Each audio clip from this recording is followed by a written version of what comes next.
buy and sell crypto at low costs. Trade all in one place. Get started now on Robinhood. Trading crypto involves significant risk. Crypto trading is offered through an account with Robinhood Crypto LLC. Robinhood Crypto is licensed to engage in virtual currency business activity by the New York State Department of Financial Services. Crypto held through Robinhood Crypto is not FDIC insured or SIPC protected. Investing involves risk, including loss of principal. Securities trading is offered through an account with Robinhood Financial LLC, member SIPC, a registered broker-dealer. Hey, Joe Fortenbaugh here. Whether you're locking in your home run picks or riding with your favorite golfers this summer, ESPN Bet is your sportsbook for all the action. Go from checking stats on your favorite teams and players to placing bets in just a few taps. Plus, new customers can get $100 in bonus bets when you make your first $10 wager. Download the ESPN Bet app and sign up with the promo code JOEQ to get started today. Must be 21 plus. Gambling problem? Call 1-800-GAMBLER. Terms and conditions apply. See app for details. Offer not available in New York.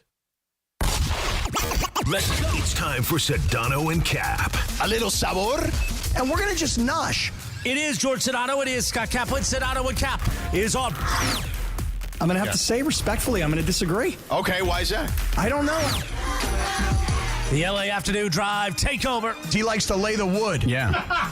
You say Kikuchi. Wacky forced radio stunt of the year. Ha-ha. Christopher can go to hell. Oh, nothing worse than the horse. Nah, man, black don't crack. Benjamin Pratt is like, how do you say his name? Asminger? Asminger. Hey, these Hard Knocks guys are all over me right now. It's like I'm in back of Dayton.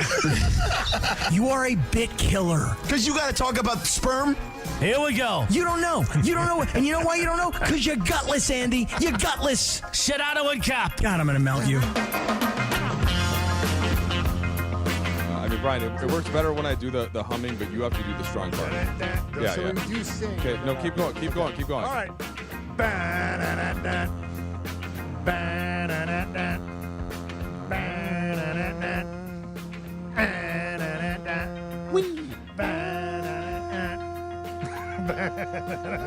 See what I'm saying? For me to reach the note, can you do a pure falsetto? I need the not quite to the top. Like you could do like 2 notes higher than the one. Not quite. I can sometimes raise it up a little bit more if I really pinch in the right place. Trudell and Kamenetsky in for Sedano and Kap. I almost saw Cappy twice in San Diego this last weekend and ended up not seeing him either time. Why were you in jail? Well, yes. There was a soccer tournament for my kids down in Del Mar, and Cappy, of course, is always at the Del Mar racetrack. Which he was, because he had a bunch of ponies running over the weekend, and then hey, I'm gonna try to come and watch, but then I'm like, do we want to bring the whole soccer team to the racetrack? I don't know about that. Oh, and then you he's look like such degenerates. yeah, and then he's like, oh well, I'll come watch one of the games, but to watch one of the games, you got to pay $20 to get into the parking lot, and then you have to find field A out of 46 fields, and so we kind of both just were like, hey, yeah, I'll try to come to your spot, and then ended up not. And that's all an aside for the biggest thing today. We don't know yet what the Dodgers get back for Dustin May. Okay, he's going to the Red Sox. That's a trade deadline thing. BKam, anything before I sort of rage against the Major League Baseball trade deadline in order to talk about things I want to, like the Lakers? Do you have any more passionate, immediate thoughts on the Dodgers' dealings as we await the info? They seem to have made moves around the margins, and baseball has become a little bit like college basketball, where like it's hard to bullpens are extended now. You see more of those. So there are more relievers than ever. Yeah. There are more platoons than ever. All this. So it's like it's not like it was in the 90s and early aughts where like you kind of knew everybody that was being traded. Now it's like I'm not entirely sure who some of these people are. But I will say this about the Dodgers. I trust them to see the things in the players are getting. I mean, Brock Stewart, who numbers are good with Minnesota, but his numbers, like the Lakers and me, going from Minnesota to LA. Exactly. It's usually a good thing. His numbers are against right-handers. Wait, time out. Greg's got breaking news here. Yeah.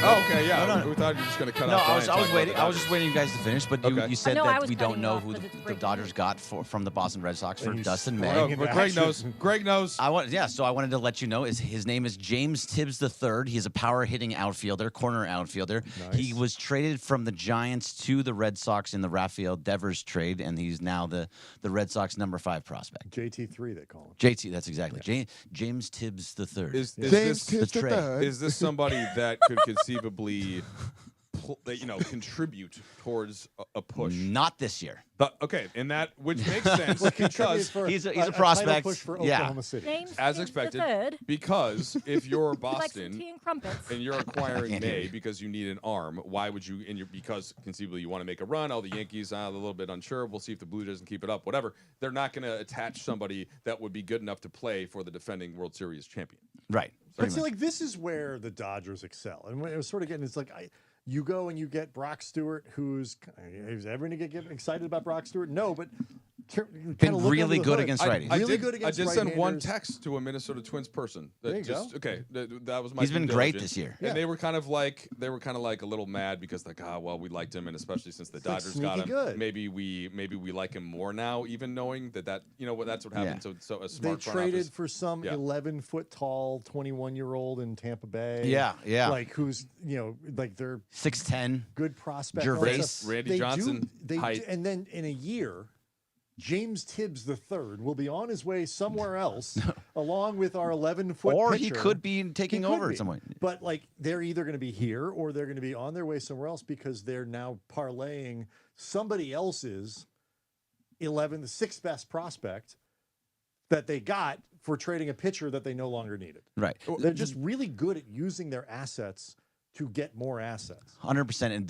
the best thing about this whole thing is you got something for Dustin May. Yes. So Dustin May was a walkaway free agent. So at the end of the day, at least you got something for him. You didn't get just something. You got James Tibbs III. James Tibbs the Trey. And coming up, Right. This also sort of underscores a point that I was making to Lindsay earlier, though. And Greg, I'm glad you're in here for this. Oh, okay. I Step out. no, I'm staying here for this. Yes. So James Tibbs the third, right? James Tibbs the third. James Tibbs the third, like Fine. could Fine, I'll be. put on headphones. We have this isn't this in the NBA. There's no player that you just haven't heard of, right? That can come in unless even if you're an expert in minor league stuff, you can't really compare much. AAA, like what did this player do there? Right. It's so in the just the dark ages of knowledge that it could be anything. So all my evaluation for stuff like this just comes down to, I trust the Dodgers to make a good move. Greg, why can't you put the headphones on? What's going on back there? It's Yes. Are you good now? Yeah, I'm good now. having trouble with the headphones. This is my first day. By the way, Yeah, I have yeah. to tell you guys another things great suck. piece of Go ahead. Keep going. James Tibbs III. Okay. His middle name is Eugene. Nice. That's even better. James. Are you plugged in, Eugene Greg? Tibbs the third. Oh, you know what that spells? Okay. Jet 3. Jet Trey. Jet James is Tibbs the third. Jet, of course, is one of my twins' names, and the name of a character. You guys have to watch Stick. Yo, it was So great. The kid. who Well, not great. It was unfortunately good. Passes is his kid that dies. His name Jet, which kind of made me feel a certain way. I'm like, Wait. I don't love that. Alas, I'm back to my major point here. Like Major League Trade Deadline, I'm certainly curious what the Dodgers do, but I know they're going to get some bullpen arm. Probably going to be fine. They're going to get probably a utility outfielder, and the names almost don't matter. Unless, sure, there's the occasional big one. Carlos Correa goes to Houston. But, like, I'm just to the point where I was more angry about the Daryl Morey stuff than I was intrigued by the baseball trade deadline. So that's I want to leave that and let you guys dissect it. It could have been more exciting if they could get somebody like Stephen Kwan from the Guardians. But they don't need him. They don't need him, but they do don't need need half an the people on outfielder. their So team, Alex okay? Call could be somebody that could be important to have on this team because you need a good defensive corner outfielder. In a playoff series, having Michael Conforto in left and Teoscar Hernandez in right is terrible defense on the corners, and that's a problem. So they need terrible, a little too strong. No, it's not strong at all. It's probably not strong enough. I mean, they're not good. They're not good They outfielders. don't even wear gloves. I thought Pages was Pages is great. It was great until the play yesterday. That was But a what tough happens, play. but That was a tough play. No matter what. He's a major leaguer. You He's not know, working I don't know if Call is a good outfielder or not. But like they'll figure out a way to to put somebody in the 7th, 8th, and 9th innings out there who can catch. Yes. I'm confident in that. The Dodgers to me are a little like the Spurs in the early 2000s, where like if they want someone, you just assume that there's a skill set in there that the Dodgers know exactly what they want it to be, and that guy will be really good at that thing because they have rebuilt more relievers in the last 3 years that you look at and go, like, that guy wasn't doing that in Cleveland or Minnesota. Or maybe wherever. they were, you just didn't hear about it as much. Right, or they hurt him too, because look at Tanner Scott is hurt, and he's been great the last few years. Kirby Yates was great last year, and he's a mess this year. A lot of guys that are coming over here are not pitching that well right now for the relievers. I still think that this team is going to be That's great. why they do quantity plays, because like the relievers do that all the time. That's why they went out and got as many people as they possibly could. Yes, but they are they didn't do anything here because first of all they didn't give away very much, so that's a positive. But they also are banking on all these guys that are coming back. Max Muncy is on his way back. Blake Snell is supposed to place. There's a blink twice. You can say it on the air too. We didn't think that you could hear. In your now I headphones. can hear Sorry. you, but they have two. That was twice blinked for you. But so Max Muncy coming back soon. Blake Snell is supposed to pitch on Saturday, so that helps your entire starting rotation. But Muncy coming back pushes everything to the space that they're supposed to be at. Edmund is not going to no longer be playing third. Miguel Rojas is no longer going to be playing third. You're the outfield that I was talking about. Tommy Edmond can go play center field. Yep. Andy Pajas can play right. Teoscar can play left, and that fixes that problem, the defensive problem, just a little bit. And they're banking on guys like Michael Kopech coming back, and Brusdar Gratterall, and guys that are hurt and may not actually come back at the same time. And once they actually get into a postseason series, and of course they will. I'm not worrying about the lead being down to 3 games, whatever, in the division. Like, they will be fine. They will make the playoffs. Then they're not going to need their 7 starting pitchers, and 1 or 2 of them can start doing the longer relief for the there's so much talent just looking at the roster. Okay, I get it. It's kind of like it's a tough time to be a repeat champion when everybody's taking their best shot at you and you've been playing all of this baseball, but like, I am fully expecting the ramp up and the talent to just take over. I also winning last year in Shohei's first year took off so much pressure. So much. I mean, obviously the Dodgers can be expected to perform and win. The most unrealistic Dodger fan still understands they're not going to win all 10 years of Shohei's contract. They're not. I want them to, though. I want them to. Right. But like 7.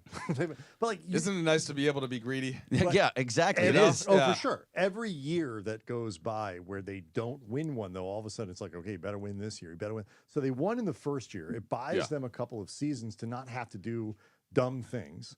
And, their team is still very good this year, despite an absurd amount of injuries. And it relieves some of the, 8th inning, down by 1, Shohei comes up to the plate. Just that if they hadn't won last year, right, then that at bat, it adds a certain level of gravity and pressure, all of that. And that goes throughout. So, that's, again, why you worry a little bit less, or in our case, probably not at all in July. If their players are healthy, they're going to be really hard to beat in October. If you look at this roster, and in October they are healthy, to your point, they still have probably the 26-man roster in all of baseball. There's no doubt. They have three MVPs, and Teoscar Hernandez and Will Smith, who has a chance at being an MVP this year. They have a ton of guys that are still, and your bullpen is still going to be stacked at the bottom. Your starting rotation is kind of ridiculous. Yamamoto, Glasnow, Shohei, Snell. Yeah, that's a gauntlet when you go into the postseason. Right. Compared to last year, where it was Yamamoto and essentially nothing else. For the Lakers, you see this happen all the time. The trade deadline comes and goes, and they don't do anything, and you go, what the hell? What was the point of this whole thing? Why didn't you try and get better by having these big names? It's also you can't always do it that way. It's also harder in basketball than it is in baseball. But still, Laker fans, if there's no move, people freak out. Right. And I think a lot of Dodger fans are freaking out right now because they only did little minor moves. I'm upset. I would have liked to have seen bigger names, maybe a back-end bullpen piece and a better outfielder. But if you stop, relax, think about it, the team is just still going to be incredible. The hard thing is, what did they say no to? This is the discussion that we always have with the Lakers. It's like, okay, you can tell me they did nothing. The real litmus test is, what did they say no to? It's not, you know that those things will come out eventually, especially for the teams that want you to think like to pacify the fan base, they want you to think they were going to make a move, like, oh, well, we were close on blah, blah, blah. Reports say we were close on getting Stephen Kwan, but we couldn't come to terms. Right. So it's like, no, you weren't. Stephen Kwan wanted from the Padres their number 1 overall prospect who went to Oakland the Athletics for Mason Miller. Right. So they wanted their number 1 overall prospect. He's a very quantity player. I see what you did there. Quality player. Let me distinguish one other thing, though, between certainly baseball and basketball. It's so easy to just say, like, go make this baseball trade when we have, again, no idea, at least the majority of people, who that prospect is. Now, Greg, you might be on the Blue Review, right? You may be on the top of it a little bit, but in the NBA, you're giving up a 2031 first-round pick, and people are like, whoa! How dare you move that? The value on that, because any first-round pick in basketball is a big deal, right? Whereas in baseball, is the first-round pick a big deal?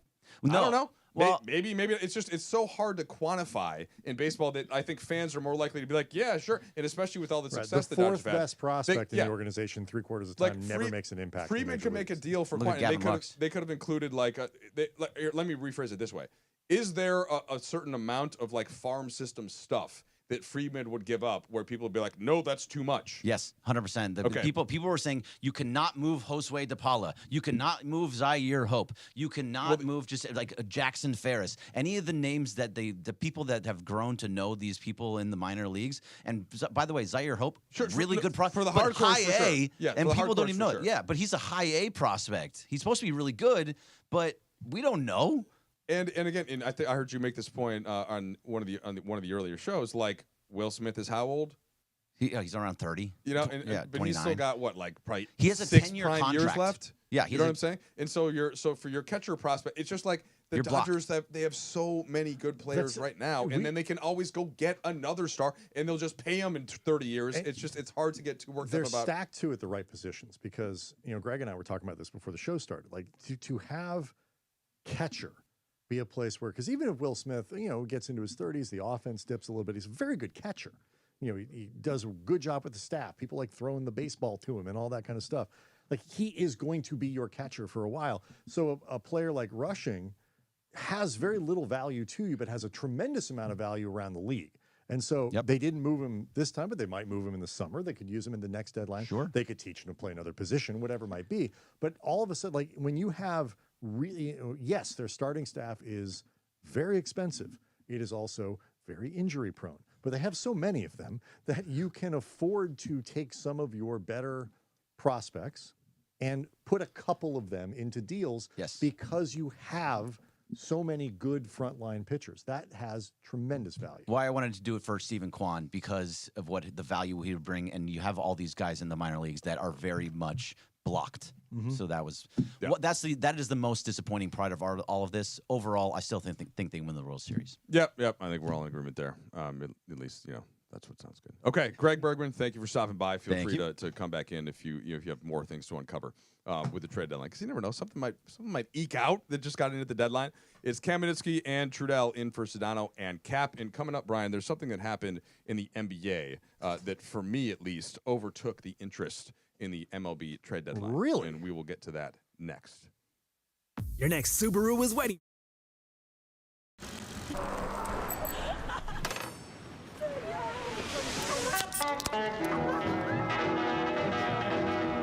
Introducing Golden Hour, our new mango dragon fruit sparkling spring water. Arrowhead, straight from the West.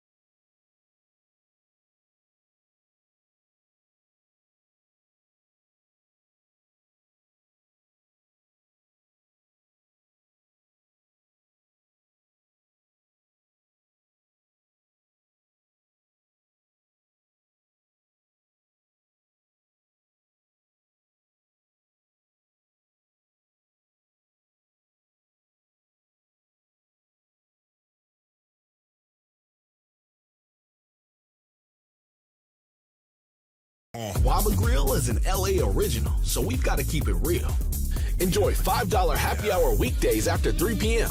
with our 5-piece pork veggie dumplings and a value-sized premium or beverage drink. Waba Grill, keeping it real for you.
A SoFi personal loan is here to help you achieve something once thought impossible, overcoming high-interest credit card debt. Walk the tightrope of your finances with one low, fixed-rate monthly payment, no fees required, and as soon as the same-day funding. That's right. Pull off your own debt-defying stunt with a SoFi personal loan. Visit SoFi.com/trick to learn more. Loans originated by SoFi Bank, N.A., member FDIC. Terms and conditions apply. NMLS 696891. Sedano and Kap for your afternoon drive. I feel like your fat is less visceral. Oh, really? The LA afternoon takeover rolls on right now.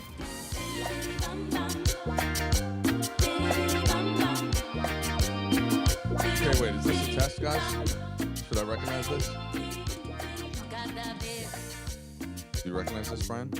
I feel like Brian is a cinephile. He must know this. I do not. I mean... I'd do anything for Selena. Oh, okay. My wife would have recognized that. This was like her first song that... Yeah. Okay. Is there... a hit. Okay. Well, it's Trudell and Kamenetsky in I was a little outside Sedano of and Kap. Sometimes DeAndre and Lindsay don't like it if I don't like one of the rejoin songs, basically. Oh, I didn't necessarily, say all that. No, we just, it's funny when you have such conviction with your musical takes that I just think sometimes you'll die on that hill. I do have a hard time not saying what I really think about something like that. And I'm the same way, so that's why it works, So one of the Brian, one of the things that came up was there was a Ricky Martin rejoin. And I was like, not just any Ricky Martin rejoin, okay? Okay. It was what was it, Livin' La Vida Loca? Yes. And I was like, I get it, like very popular song, but it's not one. If it comes on the radio, if I have the radio on or not selecting my own music, I may not. I may change it. And that was met with that wasn't even the conversation. So first we play that, and you were just kind of like, really? This was a #1 hit? And we were that's right. I was surprised at how long it was #1. And it was like a #1 hit for a long time. And that's the part that surprised me. And they were like, "How are you surprised by that?" And I was like, "Well, because it's not that good of a song." Damn. You know what I'm saying, Brian? And now Lindsay's looking at me. Why don't you play better music, and then I will be less surprised? Because we do the history thing. Right. And then later he said we played Holla Back Girl, and that song got him jumping, and he was like, "Now this I can get down to." And we're like, "Really?" No. Really? No. I was also hating on Holla Back Girl. Yeah, but you said it was better than Livin' La Vida Loca. I said if I had to if they came on one after the other, I would change the station like probably 13 seconds later on Holla Back Girl. But then I went on Livin' La Vida Loca. But I also don't love that song. So Brian, please weigh in. Sticking with guys. Holla Trudell Back only Girl. accepts Tribe Called Quest and Wu-Tang Clan. Well, that's all. look, That's all. No. That's all in his library. So, Funchi, those are obviously very high in the library. But if you're not playing any of those, he doesn't like. Please don't dismiss West Coast hip hop, which I actually prefer to East Coast hip hop. If I had to pick between the two, so you could have just said '90s hip hop. But look, I'm also big into '90s alternative, classic rock. I like some poppy stuff. And my wife has me listening to the new Bieber album. Which don't you people back there try to pigeonhole Mike? You know Trudell. what I'm saying? Yeah. I just watched 90s I just watched the Billy Joel documentary, which I really enjoyed. Listen, I watched that on your recommendation. He owned a flannel. Oh yeah. Due to the fact that you said it was very well done. Yeah. And I thought so. I thought it was generally speaking. However, I don't like the skipping around so much. Like, tell the story. Like, it was all over the place. You thought so? Yeah, like it started off now, and then we're going back, but then we're going to go back again later because we're going to talk about his family, and then we're going to talk about his wife, and then it was just weird. Well, I thought overall, though, okay, we can talk about this in a break, but the first segment was like his first wife, his first muse. Then the second was like later on with Christy Brinkley and Avante. I actually had forgotten that then he got married twice more after that. And then the music is kind of the through line to all of it. Alas, my musical taste, apparently, Brian, will keep coming up in this. You know what? We don't have enough time in this short segment now to do the whole NBA thing, so you're just gonna have to hang on for one more second before then. Do you have a last MLB trade line kernel, Brian, to weigh in on before we pivot to NBA coming up next? You know what? I'm excited by what they've done. I find it more interesting when a team like the Dodgers plucks some guy out of obscurity and that guy ends up throwing meaningful innings or making some incredible play that lines up exactly with the skill set that the Dodgers got them for. That to me is far more interesting and rewarding than just going out and getting another star player. This was a random one that just popped up on my feed. Did you see this, DeAndre and Lindsay? Terry McLaurin? Yeah, that kind of I had heard some stuff about Terry McLaurin, but isn't that kind of a weird one? Didn't everything seem like it was going in a great direction? They were not trying to pay him, and that's all he wanted. He wanted to get the money as far as the top receivers were making. He felt like he earned the right to get that type of money, and they weren't willing to pay him. I'm sorry, I'm a Commanders fan, but he does not deserve that money. What? I just for a second was like, what does this have to do with fan favorite, isn't he? Yeah, it just popped up in the feed. So we pivoted once again, Brian, and then DeAndre, good color there. Are you saying that you would take him on your Eagles? I mean, the Eagles are kind of stacked right now. There's no need to have another receiver like him as of right now. Yeah. But the Eagles will be just fine without Terry McLaurin. Yeah, you're good. Okay. Good, yeah. Yeah, I mean the Vikings can't afford that either. If he's trying to get paid like that, I don't know. Okay, so. But wait, wasn't there all this positive vibes because he was, the fans were so happy to see him the other day at camp and he was signing every single autograph. And you got Jaden Daniels and the team's going in the right direction. You got Cliff Kingsbury calling plays. But as DeAndre said, and I think this is the main point, and Brian, that's something that will shock you, it's about the money. Not for me. No, you're here for the love of the game. Here for the love of the game. You're here for the free coffee. Okay. All right. Well, if anything else pops up on the Terry McLaurin front, stay tuned. But we will, I promise, get right to this NBA stuff that I've been teasing now. All right. So, Kamenetsky introduced ball knowers. Sedano. See, thank you. It's a ball knowers. Did you like how I acknowledged that drop directly, Lindsay? Thank you. There you go. Okay. All right. Hang with us. Sedano and Cap. More coming up. Travis Rogers and DeMarco Farr. Weekday mornings at 9 a.m. after Clinton and Friends. This is an unpopular opinion, but I'm going with it. Go ahead. I think prime rib's awful. No, you're a horrible human. Fat, right? You're a horrible human being for saying that. Undercooked. No, you can get it well done. Rubbery, not particularly flavorful. It's too fatty. If I never had another cut of prime rib the rest of my life, I'd be 100% fine. If there were other choices, I'd probably choose something else. Yes. But the only cut of prime rib that I can kind of sort of get behind is an end cut. That's it. Well, the end cut. Yeah. Well, eating the butt is sometimes better in the long run. But the end cut will give you what you want. Why are you looking at me like that? Wow. But you're a bad... Just messed me all up. Okay. We'll need this in the Mandy. Because I wasn't really trying to do anything. Yes, shut up. Yes, you were. Travis and DeMarco tomorrow morning at 9 a.m. Don't miss Travis and DeMarco on 710 ESPN. Rams fans, the 2025 NFL season is right around the corner, and you don't want to miss out on any of the action. Catch every home game this season, including marquee matchups against the 49ers, Lions, Texans, Buccaneers, and more for only $93 per game. In addition, enjoy home playoff ticket access, interest-free monthly payment plans, and stadium event pre-sale access. Visit therams.com/2025. Again, that is therams.com/2025. Secure your season tickets and see you at the Rams house. Back when I played, leg cramps were no joke. Fourth quarter, overtime, practice, even when I got home, they would hit out of nowhere. Had I known about Highland's leg cramps back in the day, I would have had a locker full of the stuff. Now I'm retired, I still get these cramps on my morning walks, hanging out with my daughter, but now I've got something that actually works. Highland's leg cramps. The tablets dissolve quickly under the tongue and don't upset my stomach. Cramps hit athletes, weekend warriors, couch coaches, all of us. Grab Highland's leg cramps and get it today at Walmart, Walgreens, or CVS. Switching to Progressive is a game-winning call. And that reminds us of other game-winning calls in the history of sports. It was a doubleheader in August and really hot inside the concession stand. So instead of waiting for people to come to me, I figured I'd walk around yelling, "Hot dogs here!" And that's how I became the first hot dog vendor in sports. Okay, not really a game-winning call, but it was a good call. You can make one too. Switch to Progressive and you could save hundreds. Progressive Casualty Insurance Company and affiliates, not available in all states. Hot damn! Twisted Tea Hard Iced Tea just got harder with Twisted Tea Extreme. The hard iced tea taste you know and love, but with an 8% kick of alcohol. Twisted Tea Extreme is made with real brewed tea, goes down smooth, and brings your daytime drinking to the next level. Just look for the bright yellow cans in the cooler and get ready to dial up the fun. Big flavor, extreme kick. Twisted Tea Extreme. Keep it twisted! Visit Tea Brewing Company, Cincinnati, Ohio. Please drink responsibly. This is Sedano and Kap on 710. I'm a cocky son of a like, there's no question about that. Sedano and Kap continues right now. Ooh, baby, I like it raw. Hey, there we go. Baby, I like it raw. Oh, man, my energy for this segment is going to be raw. Fine, rap. Well, just do it. No, I can't because Do it. Well, I don't know Do the it. I don't know the edited version.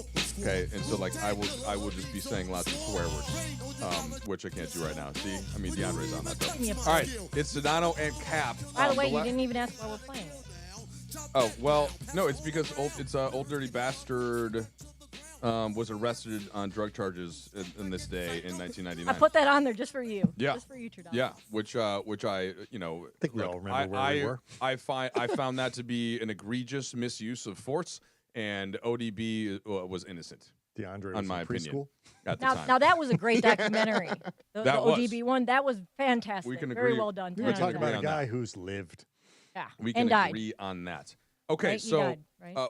Brian, pretty sure there's a certain section of I think Laker fans that if you mention the bubble championship and even hint at it being invalid, it's a quick way to get a rise out of somebody, me included, to be honest. Okay, I as somebody that went through that whole season, which started with the trip to China, right, and Daryl Morey tweeting forgot about that. and about Hong Kong. So while we were in the air and we landed in China and had to deal with that, and it was a very difficult week. Then coming back, of course, the most tragic of all things that could have happened in Kobe happens in January with the helicopter, and then COVID hits the next month. Rudy Gobert starts it. Then we all are uncertain if the season is going to go on. We're just a terrible, of course, time in general with many people losing their lives. And then the bubble emerges out of this. So it's a sensitive one, right? There's so much that happened, and so I was kind of shocked when I started getting a couple texts this morning that this conversation had resurfaced yet again. Brian, would you mind relaying what Daryl Morey said? He said the following, quote, "Had the Rockets won the title, I absolutely would have celebrated it as legitimate." Side note, the Lakers eliminated the Rockets that year. Knowing the immense effort and resilience. 4-1, by the way. Yeah, resilience required. Yet, everyone I speak to around the league privately agrees that it doesn't truly hold up as a genuine championship. Perhaps the lasting legacy of the NBA bubble is that the NBA should be proud of its leadership at both the beginning and end of the pandemic, even though the champion will forever be marked by an asterisk. All right, so let's just dig into this. I know you and your brother spent some time on this on the Locked On Lakers podcast. Oh, yeah. And by the way, when they used to ask me who I wanted to fill in, I would always say you over your brother. Yeah. Okay. Because you wanted it to be a good show. Just wanted to lift you I up there. appreciate that. And I would not say the same thing to Andy if you were here. Okay.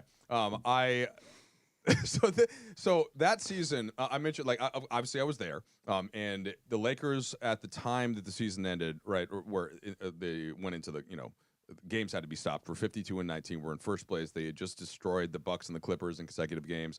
My favorite side of that year was that they won 18 straight Western Conference road games. And like I would do my opening hit on the sideline. The Lakers are looking for their 15th and their 16th, and so they're going into everybody's gym and kicking their ass that year. They were great on both ends of the court. Hell yeah. So it was they were the best team, and the reason wasn't just because of like the overall talent. It was LeBron and AD could protect the rim, they could get to the rim. Those are the two things. Like the Clippers couldn't do that. The Bucks weren't quite there on the other end, although Giannis had that great year. And so like they go into the bubble and they go 4-1, 4-1, 4-1. Right, through Portland, Houston, Denver. And then eventually we all thought it was going to be 4-1. Jimmy Butler says no in Game 5, and that kind of when they had the Mamba jerseys on. It was the only loss with the Mamba jersey. And then they beat them by 50 in Game 6 and with Caruso starting. And to me, they were so clearly deserving in the best team. So but when it comes up again, Brian, what was like your takeaway point, and why does this still touch a nerve, and why is this something that to me got me going as opposed to the MLB trade deadline today? Well, because the Lakers are, it's just that we're talking about a title versus Dodgers acquiring Brock Stewart. But I look at it this way: it's two things. It's the Lakers won. If Miami had beaten the Lakers, then I don't think you'd see as much questioning of the Miami title, other than maybe people would say, oh, it's fluky, they were a 5 seed or something like that. But it's the Lakers and it's LeBron, because gave LeBron another title, and that pushes him, closer in that Jordan conversation. And a lot of these people that are sort of downplaying what the Lakers accomplished that year are Jordan protective. They want to find as many ways as possible to make sure nobody really touches the legacy of Michael Jordan. So I think that's part of it. You put those two things together, Lakers specific. There are a lot of people who don't really like the Lakers. They think crazy, lucky things happen to them, or they get looped into it's a little bit of jealousy. I can say this as somebody that came from a different market, that came from Minnesota. You come from St. Louis, where people there are like, the Lakers, the glitz, the glamour. They say the same thing about the Yankees or the Cowboys, Manchester United, my English Premier League team. So that part I get. There's a little bit kind of like, look how they were constructed. Yes. LeBron James. The Lakers didn't do anything to get LeBron James. All they had to do was not be the Lakers, not screw up, letting LeBron James come to them. Make sure nothing is on the runway for LeBron James to land the plane. I would plane. argue that the Buss family did a lot to make it attractive to a star in the previous 20, 30 years. Right. I get but yes, that. I hear. But I hear they didn't have to LeBron. They didn't have to sell LeBron. LeBron was like, I want to be in LA. Yeah. I got a lot of business interests. Where I want to go. Anthony Davis pushed to get here. They had to just execute the trade. And so you do stuff like that. And that doesn't mean the Lakers are always lucky. It doesn't mean they're always. I don't know why that one was there. You were very emphatic about the word push. Okay. I did. That was a quick transition of the fingers there to get that in. Listen, we always got our hands on the button. Nice job there, guys. Let's be serious here. But then people resent that, just as the Lakers seem to be in this really challenging box where you look around and how do we build around 40-year-old LeBron and we want to commit to AD, but he's a little bit old and a little bit injury prone to go all in. Where's that next guy to come from? And Nico Harrison picks up the phone and says, do you want Luka Doncic? That kind of thing just sort of happens to the Lakers, and people resent it. And so, there's some of that there, but here's where I think people have a point, kind of. That year are you gonna piss me off now, Brian? No.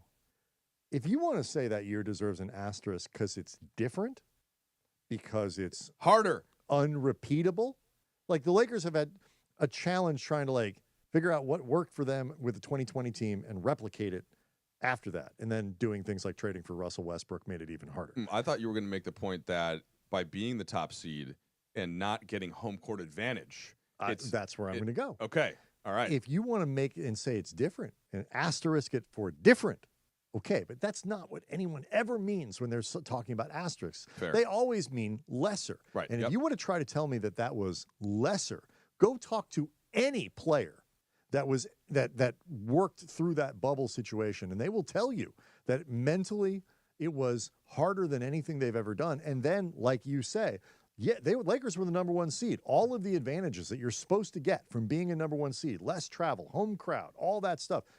Okay, less travel. Nobody went anywhere. Well, Nobody had to travel. Except for Lou Williams, because he couldn't make it long enough without the wings. Right, couldn't get his chicken wings. But like everybody else, home crowd, not there. And so there's two more points. One I'm going to do here, the other on the other side of the break, because the other one kind of relates more to just general humanity. After Kobe passed, the Laker fans at the home games, right, and the subsequent games, there was such a just want to be together, to wear Kobe jerseys, to coalesce around this team, to play tributes throughout. And just think about, if you've been in the building, which Brian and I were lucky to during the previous two titles in 2009, 2010, it builds, okay? And the fan base builds, and the flags build, and all of a sudden on the 110, you're like, it seems like everybody's got one. In the first round, it kind of starts slowly, and the city was robbed of that. Now, again, bigger things were going on. Of course. So that's part of why it touches this nerve. It's like the team had to go through all this, and you didn't even get to share it with them. So to me, that makes it harder. Now, there's one other part to me that we're leaving out, and there's a specific word that Maury used, and I want to get to that. We'll wrap that, and then we got a bunch else of other stuff coming up on Sedano and Kap today. It's Trudell and Kamenetsky filling in. Hang with us, guys.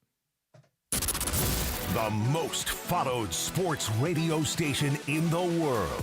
In the world. That's right. In the world. 710 ESPN. You know it. Yeah, tell your friends. At ESPN Los Angeles on Instagram, Facebook, X, YouTube, TikTok, and Twitch. We're naturally entertaining. Yes. LA's mega sports station. 710 ESPN. Hey everybody, it's Kap. Is it time to sell your home? Whether you're downsizing, moving, or inheriting a property, call Seller's Advantage. With decades of experience, they offer custom cash solutions and can close in days. No repairs, no agents, no hassle, just a great offer that gives you peace of mind. Call 888-390-AS-IS or visit sellersadvantage.com. Don't worry, sell happy with Seller's Advantage. DRE number 01961658. Don't worry, sell happy with Seller's Advantage.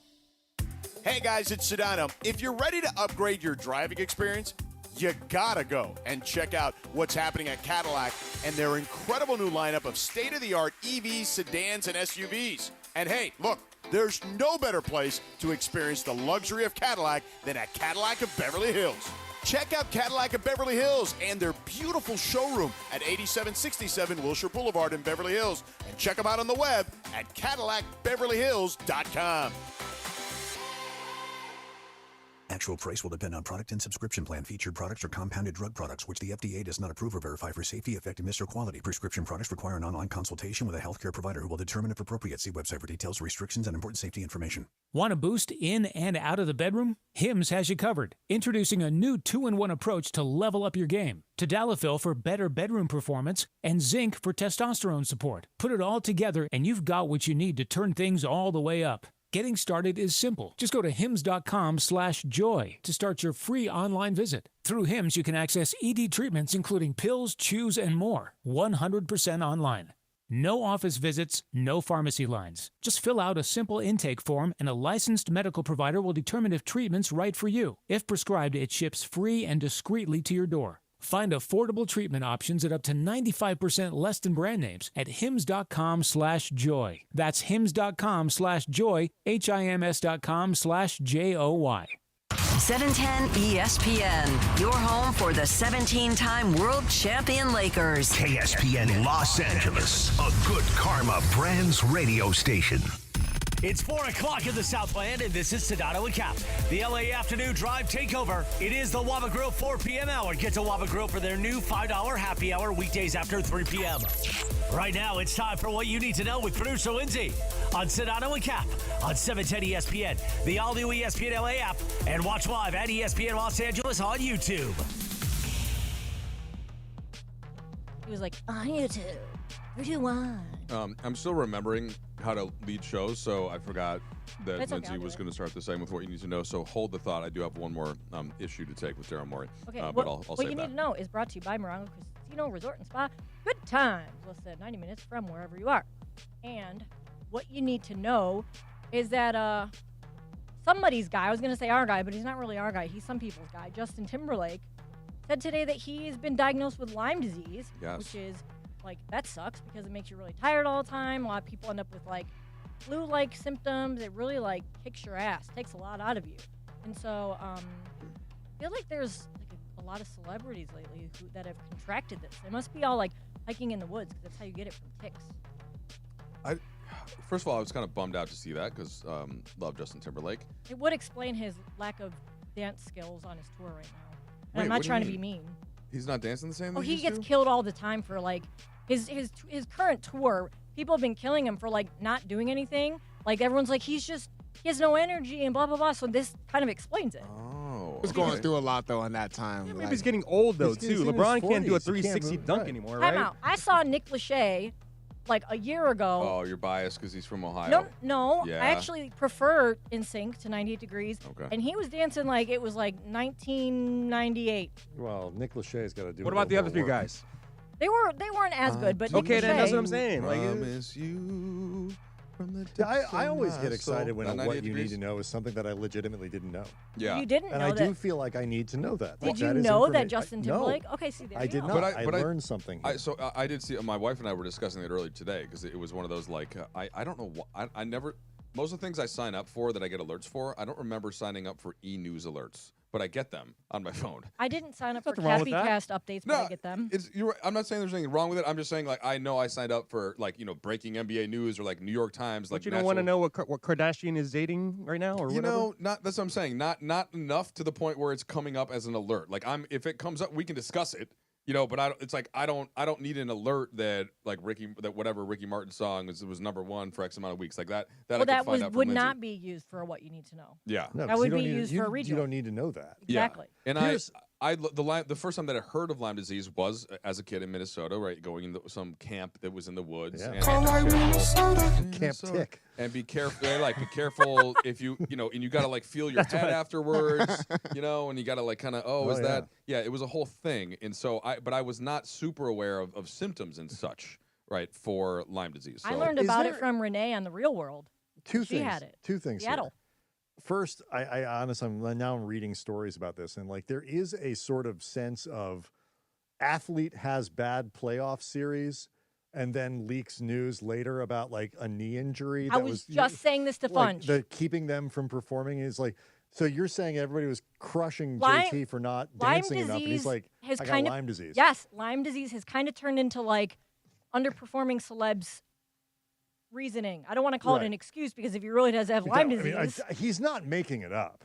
Nobody does that. no. The second thing is, given how disgusting ticks already are, like ticks, like if you get a tick and it bites, like you got to get like You have to get a match, like, like, a burn match, it out, or burn like it the out, special like tweezers. It is, and they swell up. Yeah, and like, this is why my boys go to soccer camp. Right. And, Ew, have you ever- nature no camp. trees. Have you ever seen a dog with ticks? I remember Yeah. when I was in high school, this guy I dated, his sister lived down in Georgia, like in the woods. Uh-huh. And their dog was an inside-outside dog, and they would just let him run around the woods all day. And I remember he had like 4 big, huge ticks on his Oh. ear. And I go, oh, what's wrong?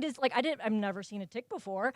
And they were huge. And I was like, oh, what's wrong? And they're like, oh, it's just some ticks. And I was like, ew. They were like, get that Dang, dog they're a used to collar. 'em? Oh But my God, ticks it's so are the gross. worst animals on the planet, right? Like they're gross and disgusting as it is. They're you can't step on them. They're like indestructible, and they give you diseases. Like they're the worst. Worst is pretty extreme, but like I'm what's not- worse than a tick?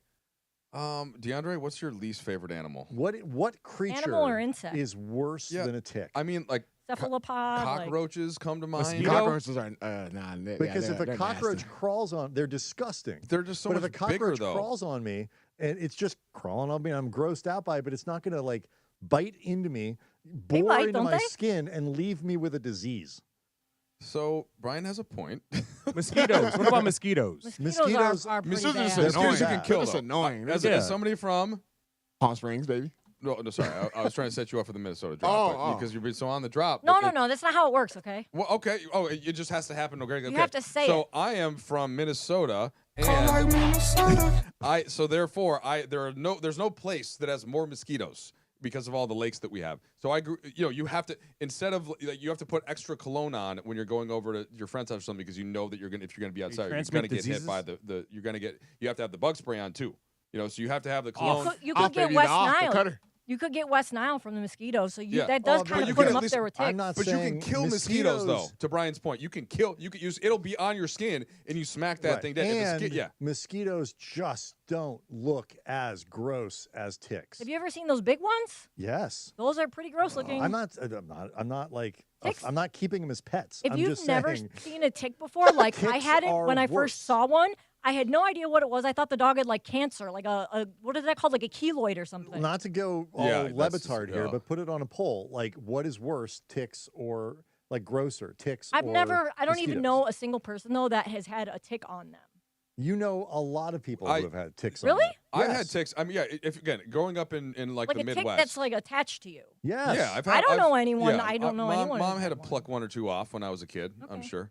But it's also the product. They're slow moving. You cannot step on them. They're kind of in your psyche too, because it's mosquitoes. If you're getting bit by a mosquito, and like you react to it and you hit sucks. it. But if you may not realize at first that you have a tick, and then you have to think, wait, do I have to check and see if this thing is on my person? And that's not a fun mental exercise to go through. You know what might be worse? Lice. You know, like the kid in school has lice. Oh, that's a good one, Lindsay. That's pretty gross. But lice, again, do not leave you with disease. Okay, I don't want to get too graphic about this, but there are also some types of animals, and they may be a little on the worm side, where they can get in certain areas of your kids. Right. And that's not amazing like either.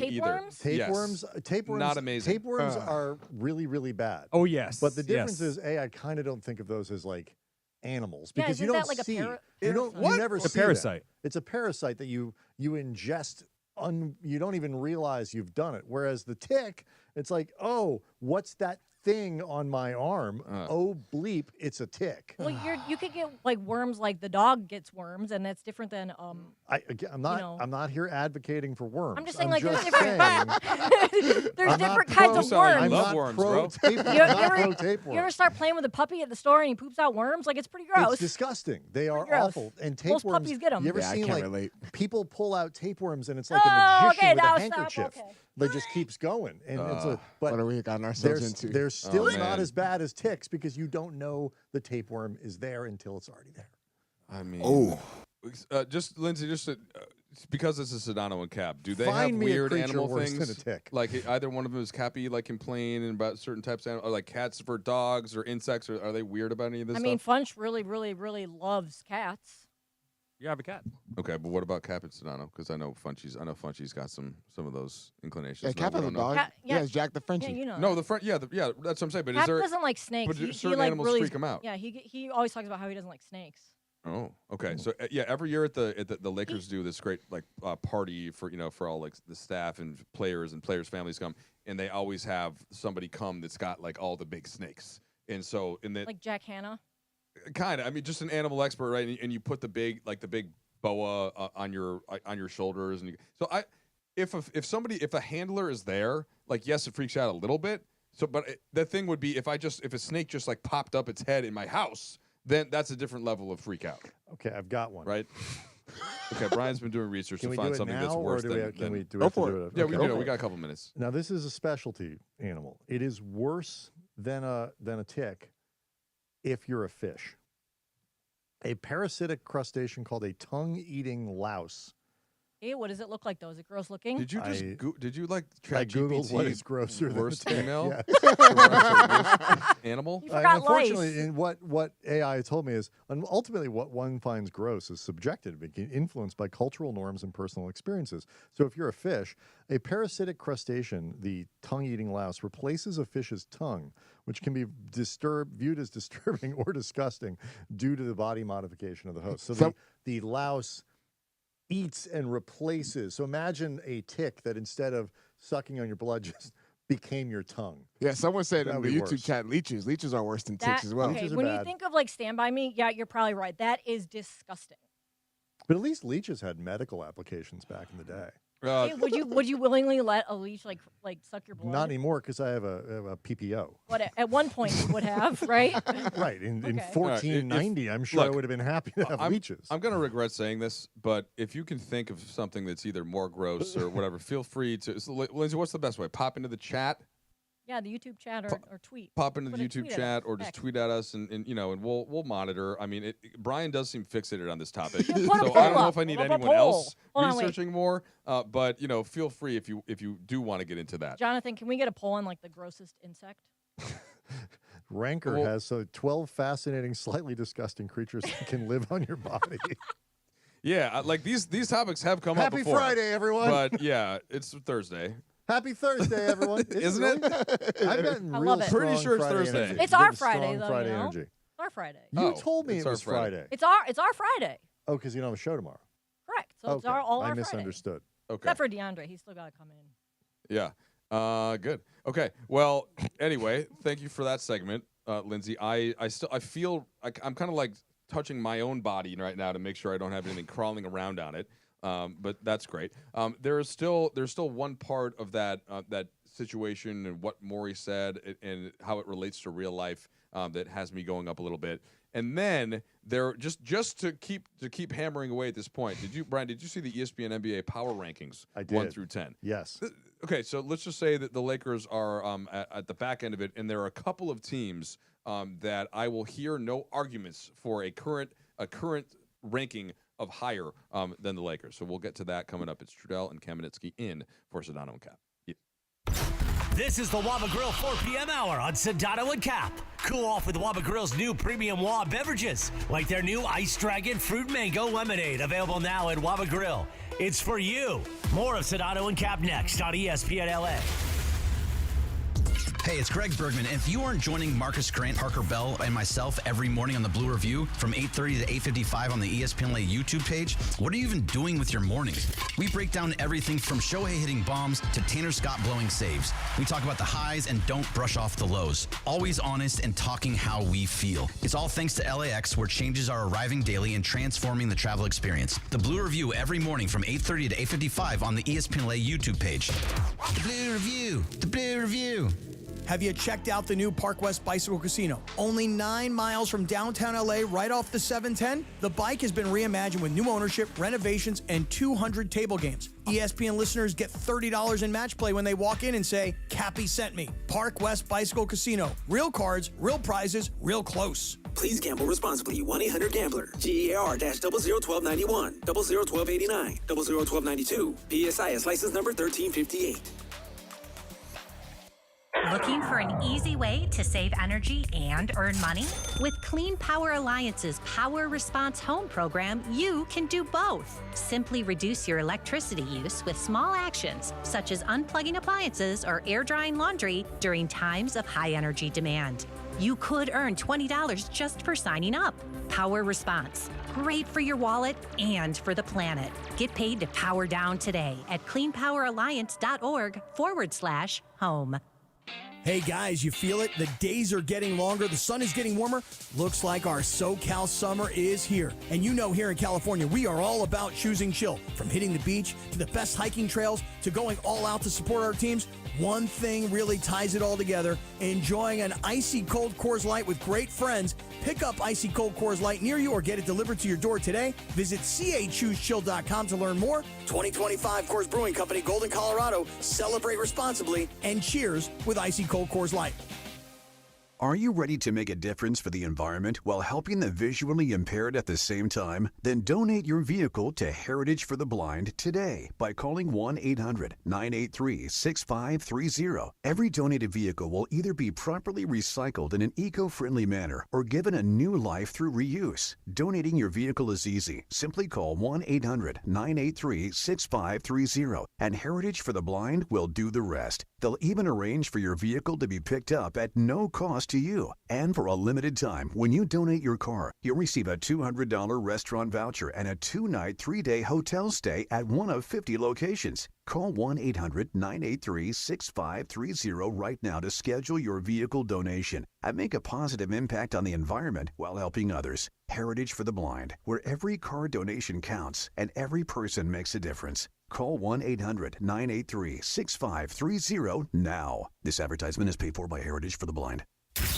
This is the Sedano and Kap Waba Grill 4 p.m. hour.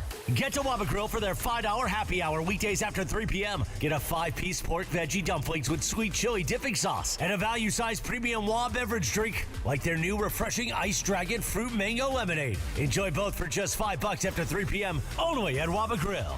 More Sedano and Kap right now on ESPN LA.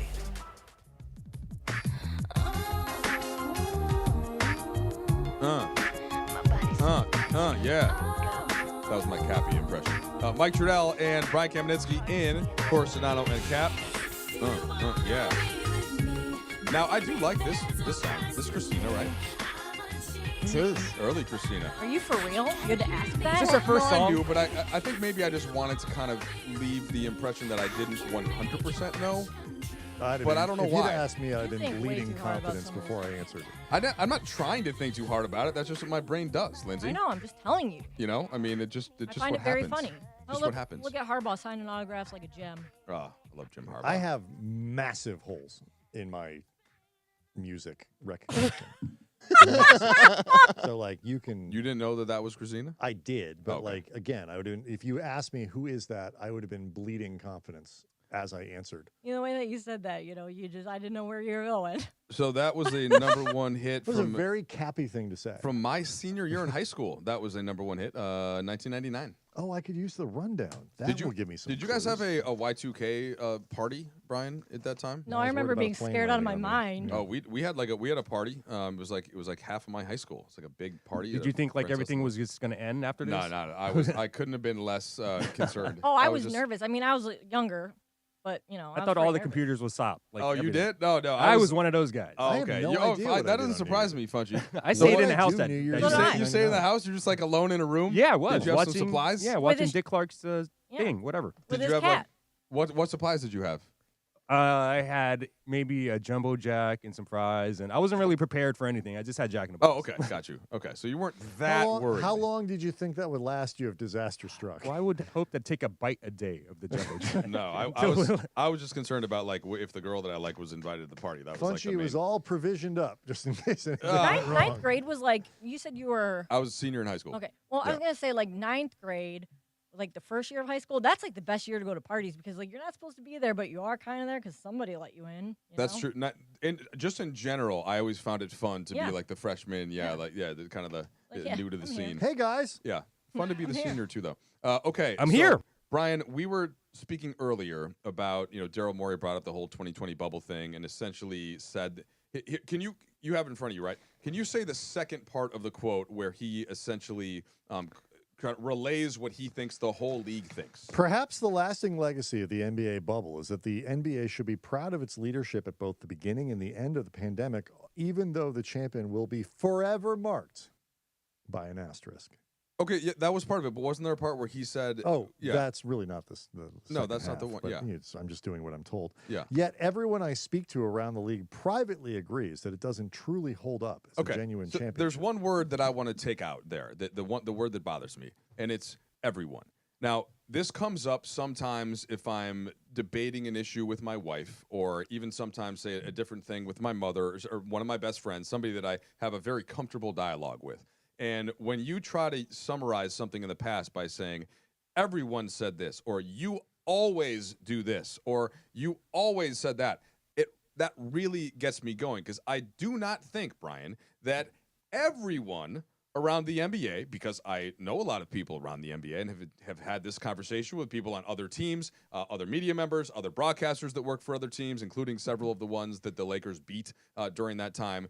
And that always gets to me when the sort of the group summary and the group think, and when you relay that if you're pulling everybody in, that's the thing that I have issue with. If you want to say that some Laker hater and a GM of another team that they beat who doesn't like the Lakers because the Lakers made this trade and that, and they're the Lakers, I get that. But I would guess that that's maybe 4 or 5 or 6 execs out of 30 that really think that. So the everyone kills me. What say you? I think the problem is that, obviously everyone, okay. But it's also the players. Ask the players. The players, I have never heard any player who was in the bubble, any interview that they gave, anything, they were like, God, that was great. Like it really took a lot of the edge off the playoffs. It was so much easier to focus. It was so much easier. Like to a man, especially the teams that advanced, were like, all I wanted to do was GTFO. Like, but we had to stay. Like we had to stay and win. The more you won, the harder it got because you'd be away from your family. You'd be in this place where, yes, were you staying at a nice resort? Sure, it's that facility in Disneyland or Disney World is beautiful, but it's a really high-class prison in a lot of ways because you cannot leave. You cannot bring in more like different foods. You're out of your routine. You're like, there was nothing about that was comfortable. And you try living in a resort for 3 months. Well, to without, it's like it sucked. They all hated it. So that's to that point. I was supposed to go for a certain segment later on in the bubble, and my wife and I had kind of planned to the extent that you can to have our third child in the NBA offseason because the twins were born on October 20th, and which meant I had to go back on the road like 10 days after they were born. And so we said, what's the time ideally that we would get she would get pregnant and the baby would be born would be in August. And the only August in NBA history that there have been games was in 2020. So my son Riggs was born, or my daughter, if you ask Cappy, was born on August 12th. And so I was like, well, I can't go and not be there during COVID and like all of that. I have to be. So what I did instead, I was in the Spectrum studio and I had my own room because again, you couldn't really be around anybody. And so there was a live cam that the NBA set up, and I would do the walk-off interviews and a pregame interview with the players before and after every game. And so what you just talked about, the mental strain, I saw it and spoke to the players about it on a daily basis. So that's right. And so that now I think we've put that one to bed. But I want to follow up on the thing that I asked you about to start with this though. It's the label of when you're trying to say that you use like, let's say, Brian, you're prepping for a Lakers show and everyone in the league thinks this about player X. Am I crazy to have that bother me so much? Does that getting to you, that also could happen to you, I'm assuming, with your wife when you're talking about things. I'm assuming her memory is long about the conversation you guys have. Doesn't that come up sometimes when you're like, no, I didn't, that's not what I mean. I don't say this every time. She laid into me about something that I did. Here's the thing about it. It's like she has an excellent memory for stuff. And I have no memory for things. Like I'm a goldfish. And so at this point, and I don't think she does, I'm not accusing her of anything if she happens to be listening. Like I'm pretty sure she's not. She could make things up at this point about, you remember the time that you handled it, that you did this. And I was like, and I just have to take her word for it. I'm like, so doesn't sound like something. So I did. You'll concede a point even if you're not sure that it's accurate. Because I have trouble. I have trouble with that. Sometimes you just got to, because I don't know if she's wrong. Because I can't remember what happened 20 minutes ago, let alone we've been married almost 20 years. I'll say this, that I would be better off if I were able to concede such points sometimes. I guess this probably doesn't surprise you, Lindsay. But if my wife will kind of characterize something that I may have said in the past in a way that I don't feel like hits the spirit of it, I have a harder time letting that go. Whereas I would be much... You have a harder time letting things go? That's what I'm saying. And it would be so much easier if I were just like, you know what, honey, sure. Right? But I really do struggle with that because I want to really be authentic to what I thought at the time. But and maybe that's why this gets to me so much. When I'm going to buy you this I could book, just shrug it off. Or give you mine, although I kind of want to keep my copy. It's called Don't Sweat the Small Stuff. I'm going to give it to you because it helps you deal with this problem. At least it helped me. This is the thing that I'm really good with the big stuff. Exactly. So you need to read Don't Sweat the Small Stuff, and it's all small stuff. But that's here's my point though. Isn't it better to sweat some small stuff out of principle than to sweat big stuff, on which I'm like very zen about? Because if you just kind of like, oh, whatever, and you let small stuff go all the time, doesn't that build into bigger stuff? It's the broken windows theory of stuff. You have a very intellectual mind. What do you think about Like that? you should have like a TED Talk. I actually like that. You know what you just said right there. You're right, but then I could go it back makes a lot of sense. I could go back to your I've argument never about paying heard that the time. phrased in such a way that it sounded like an insult. Well, you know, but Lindsay, I think it's a fair point though. But I guess to me, a lot of that maybe ends up in a wash at the end, like because we're all worrying about things. Some of us vocalize it more directly. Some of us keep things hidden. But everybody is having some type of thoughts. And for me, I happen to express the kind of things that are right in front of me in a certain way. I do it too. And this comes across in parenting all the time, right? Like a really, really stupid example, Brian. I don't know if this happens. You probably have some stuff that your kids do that you don't actually care about, but you feel like you have to correct them just out of some.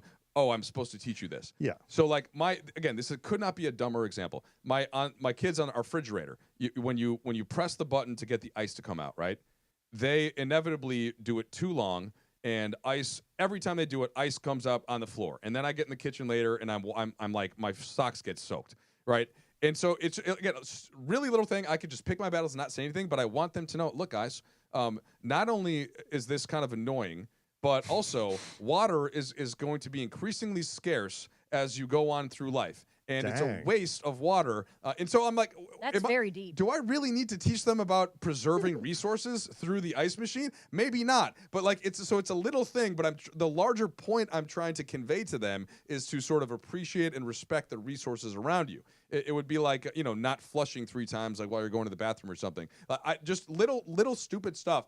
But like there's some principle behind it, and that's what gets to that's what I'm trying to get at. You sound like tremendous fun to live with. I was just gonna say I can't imagine like how your wife feels about all these things. I mean, you really need all that ice. That's the thing. And there are a couple of dumb. You just flushed twice. And I know that. And then I'm like, and after I say it, they're kind of looking at me like, Dad, like what? But I try to make up for it in other ways by being fun. But like I don't need to tell them that, right? And I know that, but why am I trying to do it? I'm trying to like just kind of put little lessons out there for them to take. Did they ever look at you and say like, Dad, really? And then you go, you know what? Just forget I said that. Yes, often. All the time. And that's the thing too. If you know you have certain things about yourself that are annoying, you have to be willing to kind of repair it in other ways. It's not annoying. So then I'll be like, all right, you're right, buddy, and then we'll go out and we'll play basketball or we'll play catch or we'll whatever, or I'll play video games with them. So I just you build if I know I'm doing these things that are annoying, but I do want them to pay attention to an extent. So that's just probably a little bit too direct of a window into my head, Brian. You're welcome. I appreciate it. And I will adjust accordingly over the course of the rest of the show. So, Lindsay, I was going to tease something else because this whole top 10 rankings, but since I am now an expert in looking at the rundown first, I know that Radio Tinder is coming up next. That's right. See, so we're growth areas here for me. All right, Trudell and Kamenetsky, Brian Kamenetsky, the better Kamenetsky, in for Sedano and Kap. Stay with us on ESPN LA. You never have to miss a moment of LA's mega sports station. Get the all-new ESPN LA app. Just search ESPN LA in your App Store or Google Play. Download, tap, and bam! You got 710 ESPN in the palm of your hand. Don't navigate the legal system alone. Hey, it's Travis. At the personal injury law offices of Joseph S. Normand, they will fight tirelessly to get you the max compensation you deserve. Joe and his team understand the emotional and financial toll that an injury can take on you and your life. Call 213-747-2000 or visit normandlegal.com. The law offices of Joseph S. Normand have helped thousands of people like you recover millions of dollars in settlements and verdicts. Visit normandlegal.com or call 213-747-2000. Your recovery is their priority.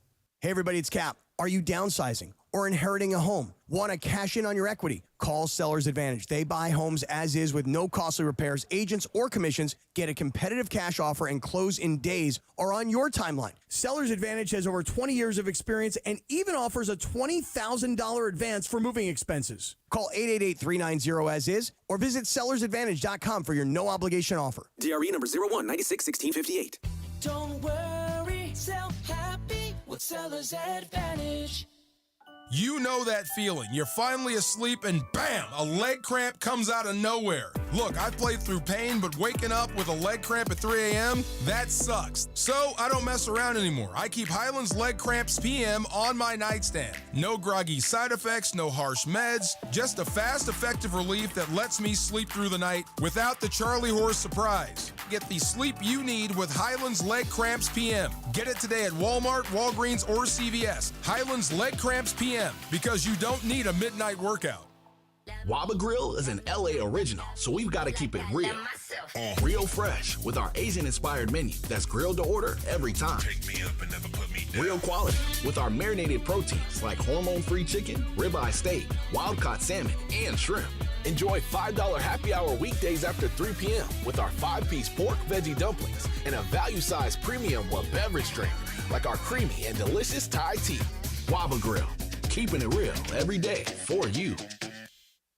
We're definitely going to be late for kickoff. We should be at the game by now. I'm just taking a little detour. I've got to fill up my gas tank, and I know this place a couple of towns over where the gas is cheaper. Are you serious? We missed tailgating because you're driving out of the way for cheaper gas. Just use Upside. What's Upside? Upside is the free cashback app that gets you real cash back for every gallon of gas you buy. Wait, I can get cash back just for buying the gas I need anyway? Yes, I use it all the time, and I made around $200. Now pull over so you can download the Upside app before we miss the whole first quarter. Football fans, download the free Upside app now to earn cash back every time you buy gas. Use promo code FANS to get an extra 25 cents per gallon on your first tank. You can cash out anytime, right to your bank, PayPal, or as a gift card for Amazon and other brands. Just download the free Upside app and use promo code FANS for a 25 cents per gallon bonus on your first tank. That's code FANS for a 25 cents per gallon bonus. That's code FANS.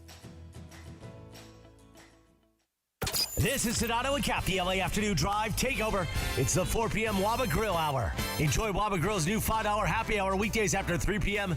and get a 5-piece dumpling and a value-sized premium Waba beverage drink like their new Ice Dragon Fruit Mango Lemonade. It's Radio Tinder time. You can follow her at Lindsay Baseball on Twitter or Instagram. Don't forget about our new sponsor of Radio Tinder, Hernandez Wholesale Flooring, the Crazy Hernandez brothers. If you're in the market for new flooring, shop at Hernandez Wholesale Flooring, where every day is a deal. No gimmicks. Call 866-62-FLOOR, F-L-O-O-R, or go to HernandezWholesaleFlooring.net. No sale beats wholesale. Take it away, producer Lindsay. Fruit salad, yummy, yummy. Fruit salad, yummy, yummy. No, this is Brittany. Yummy, yummy. That's right. Really? Brittany. 98 degrees? Let's make some fruit salad. Is this a real song? Wait, are you serious? 100. Did we just talk about the giant Well, I'm holes? gonna, using deductive reasoning, I'm going to say that this is the Wiggles. It is. Okay, and I have never watched it and didn't know this, but it's the only thing on the rundown that I didn't ABC. recognize. Okay. So the Wiggles premiered on ABC in 1998. Okay, so yes, it's a real song, but it's not like a song. Yeah, they're a group. You know, like A lot of people are groups. But it's not like they started as like a. I guess you could call it like more of a. I know what the Wiggles are. Oh, okay. Yeah. But Yeah, I'm it's a just- song. It's one of their songs. What do they look like? Are they? Maybe in like my- playing a Teletubbies song. And being I was like, just gonna say they're like people version of Teletubbies. In my mind, I'm envisioning like things that look a little bit like Cookie Monster. No, No, they're people. They're people. They just all like there's the red one, the blue one, the yellow my one. bad. You just can't Okay, I come didn't know back with what like that 17 straight pop hits or hip hop hits and then throw in the Wiggles and expect me to be like, Well, that's the same thing. if you were listening to Christopher Arthur Morales in the Radio Tinder rejoin, he says we like to play a TV theme or wrestling. And I wasn't. I know. So then, if you were like happy, then you would reset this all over. And quite again. frankly, neither were you. Oh no, I just know that he says that because Yeah. I do pay attention. All right. So what do you got for us, Lindsay? All right then. DeAndre's a big fan of the Wiggles. So is Parker. I am. I love the Wiggles. That's like his his childhood go-to. Hot By the Potato way, too. That's a good song too. I'm just checking this thing. I'm really kind of focusing on the rundown now. Been a couple reads, like break Focus reads that on- we've been blowing right through. No, those are liners that I will actually read one of them right now. Rams training camp. Yeah, that one was what I was thinking. Comes It's on to here an like end 8 this times. weekend. Tune in Saturday and Sunday from 4 to 7 for Andy Kamenetsky and Marcus Grant live from Rams training camp at LMU. your last chance to catch open practice as the Rams get ready to kick off the season. Training camp coverage on ESPN LA, presented by Pechanga Resort Casino. Play your perfect combination at Pechanga Resort Casino, exclusive California gaming and casino partner of the Los Angeles Rams. You are welcome, Pechanga Football. Casino. Football. I got your back. Yeah, good. There's NFL football on tonight, which I was Not just prepared reminded for of by Funchy. But what do you got for Radio Tinder for All right, us? so Funzy? for Radio Tinder, I'm going to start with, we talked about this at the end of our show yesterday, just a little bit, but Deion Sanders, he recently revealed that he had undergone surgery and is now free of bladder cancer. And he kind of, during one of his press conference, I believe it was either yesterday or Monday, he talked about some of the consequences of having bladder cancer and surgery to correct that. And he talked about his new sponsorship deal with the Pens. So I think it's really, really cool that he took what is most people would see as a private and maybe even embarrassing situation and turned it into a positive by making some money off of it. And now he said, I depend on the Pens. I truly do, because he cannot control his bladder. So if you guys were in this situation, would you mind revealing something like that about yourself if you were going to make money off of it? Swipe left, which is no, or right, which is yes. Trudell, you go first.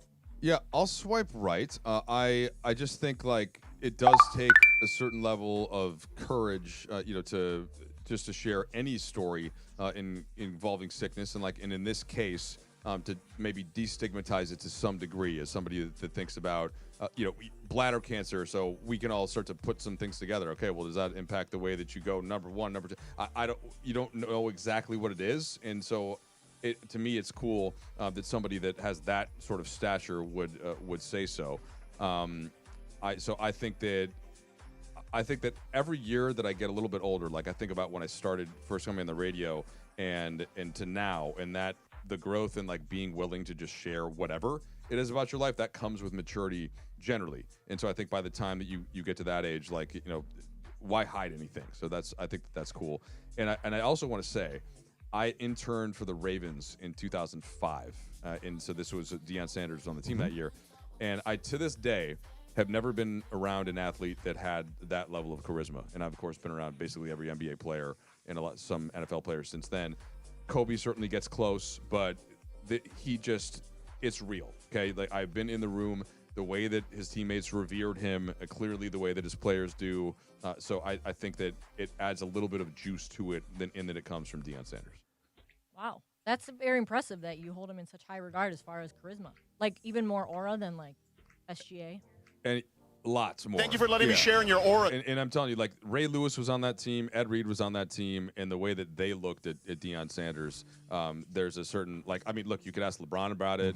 LeBron, the inspiration that he got, the cleats, LeBron just put out one of his, I can't remember what was it, the 22s or something, with the prime on it. He really had that much swagger.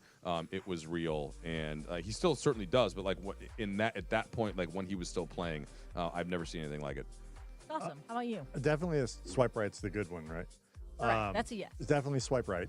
And I also think too, there's a certain thing that goes along with age, but also he had cancer. It's not I feel like he just had incontinence of old age. Well, no, but I feel like when there's an impetus for something, maybe it's less. Anybody who has bladder issues, bowel issues, whatever, it's embarrassing. You're always running to the bathroom. I know people who have IBS, and it's just really intrusive with your life, and it can be embarrassing to talk about because it's bodily functions and whatever. So yeah, for a guy of his stature to be open about it, whether he's making money or not, I think is great for people. Funchy, you got the next one, right? Yes, ma'am. Oh, by the way, Funchy rocking the Sade t-shirt. It's a great shirt. Brian Kamenetsky knows about Sade. It's a great shirt. Sade. That's right. Sade. I'm here.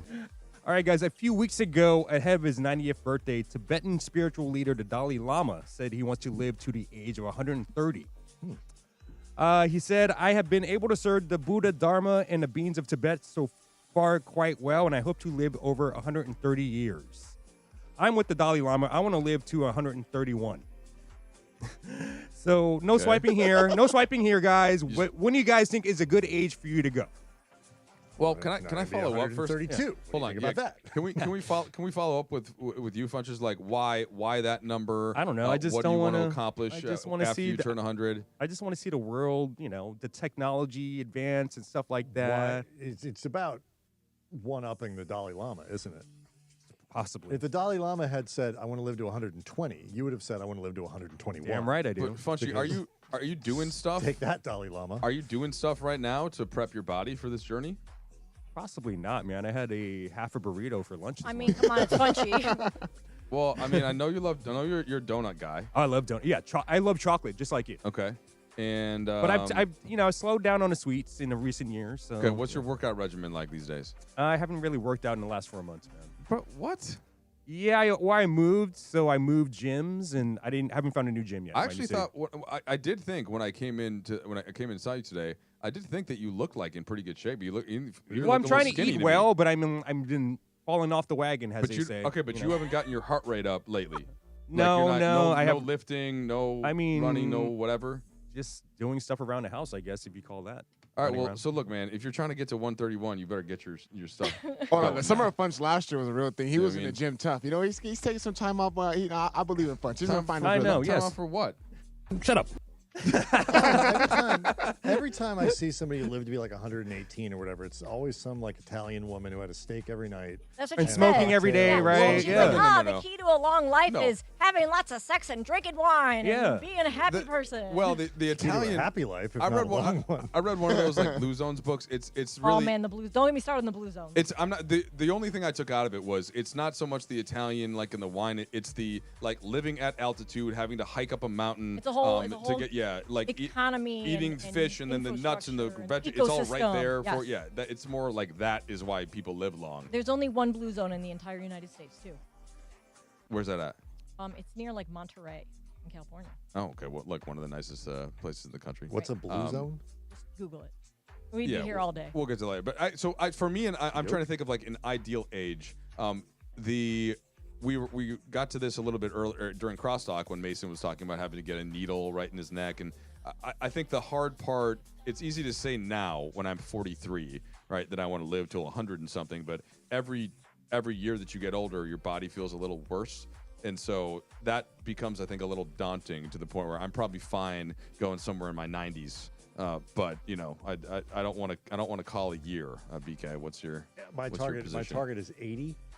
I figure if I can get to 80, that's gonna like my kids are 15, 13, and 6. So if I can get to 80, that lets me see a lot of good stuff. Hopefully, some good grandkids graduations, maybe a couple grandkids, stuff like that. And anything after that, if I'm in good health, I'll take it. But that's the target. Okay, so Funchy only wants to live 50 years long. That's past what you live. 131 is a lot.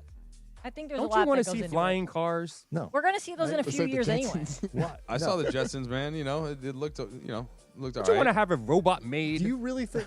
They have those now, Funch. Who's to say I don't have one now? Bunch, what robot do you really want to have, though? What kind of robot? I don't know. There were some strong implications that you want to have And he sex just with went your right robot. over his head. No, you did. You really did. He was like, maybe a chef robot. He did. Robot I chef. was like, whoa. Trudell was I'm married, okay? I 100% don't in need the that. sex robot area, and you didn't even react. We all knew what he I'm meant. married. I can't say that, okay? Is it cheating if sex robot? Listen, You you might be guys- right. You might be right. You guys, by the way, like speaking of like Funch and like moving up and around in the world, he just got an Instagram yesterday. This is big news. Dang. Funch has been off Instagram, never been on Instagram. I'm here. And he has one now. But I worry Punch on the that street, by the way. everybody I know is going to be gone. 131. I mean, Like, don't you watch those movies where somebody lives forever? Well, yeah, that the seems Highlander. awful. No, you so, watch so, everybody die. Right. So everybody I know is dead. Yes. Time I'll make traveler's new wife. friends. I'm sorry. My mom. Punch ain't gonna be getting around. My dad I'll be died. making new friends, yo. I'm sorry. My dad died in 2018, but my mom lives in a retirement community of like 55 plus, and so all around her, right, people are every like couple months, or I shouldn't even say it, before like every couple of weeks, it seems like there's a funeral. Like once a week. My grandma used to say, all my friends die every time I make a new tough. friend, they die. But that's part of the, like, I think, Brian, like for you were talking earlier about your kids, and then eventually you hope that you have grandkids. Like you it's the circle of life, right? So there's more grandkids, and there's Wheel more of Fortune, Leap of Faith, all that type of stuff, and so people pass, but then you're welcoming younger. No, I people understand that, but like if I live to be 131, well, you won't. But let's just say you don't know that. I do know that. No, you don't, because a lot can happen between now and the next. Brian, I know that Brian has not had a clean enough living to get to 130. Either of his punches. None of us have. I am no Morales. Like I'm not. I mean, I'm doing all right, but like. No, you're fine. Better than your brother, 131 is basically 80 years, 81, 82 years from now. My oldest kid would be like 100. Like, I'll get a new kid.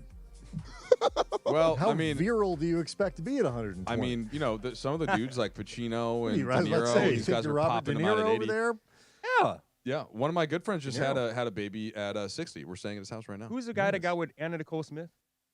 They didn't have a kid together. Is he rich? The old I thought they guy? did. I thought no, they did. She No, had it with like. I someone thought that else. was But Al Pacino is like, in his 70s, I think. All right. Anyway, Funchy, just get. I'd like you to get to 131, but I'd like you to start getting in the gym a little more. All right, you gotta get that heart rate up. Don't gym shame. Soon enough. It's not. This is not gym shaming like shape. No, I'm he's saying right. He's absolutely right. Heart rate. Like you He's gotta just get that worried heart about pumping. me, that's all. He's a I'm not friend. saying his physique is fine. I'm not worried about that. I'm just saying I want that. You got to get that heart pumping. Okay. Thank you for. By the way.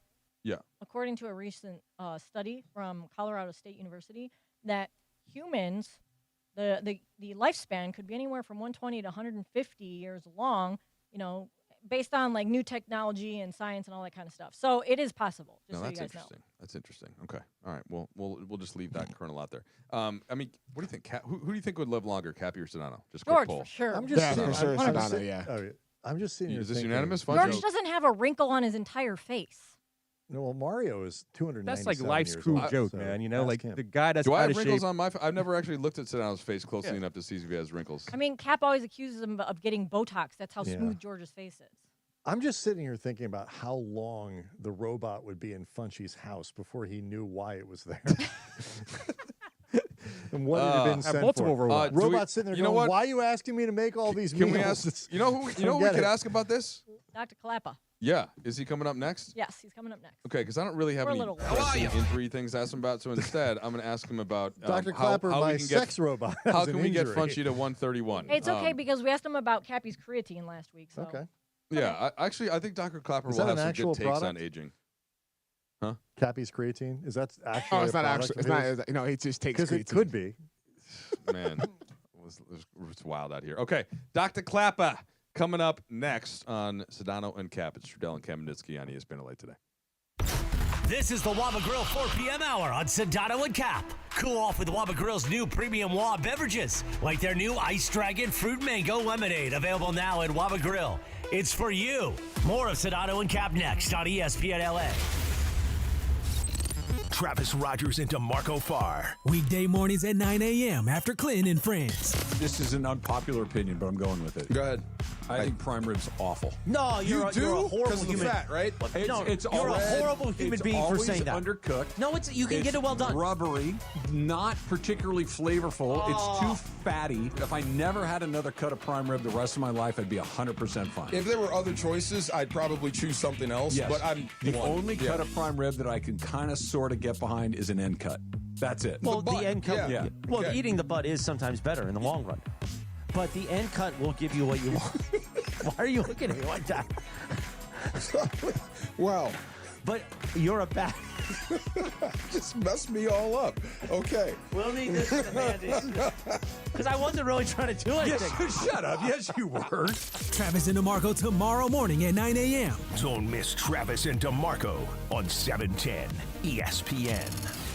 Accident or injury, call Jacob and Ronnie. Call Jacob. Summer's here. You made it.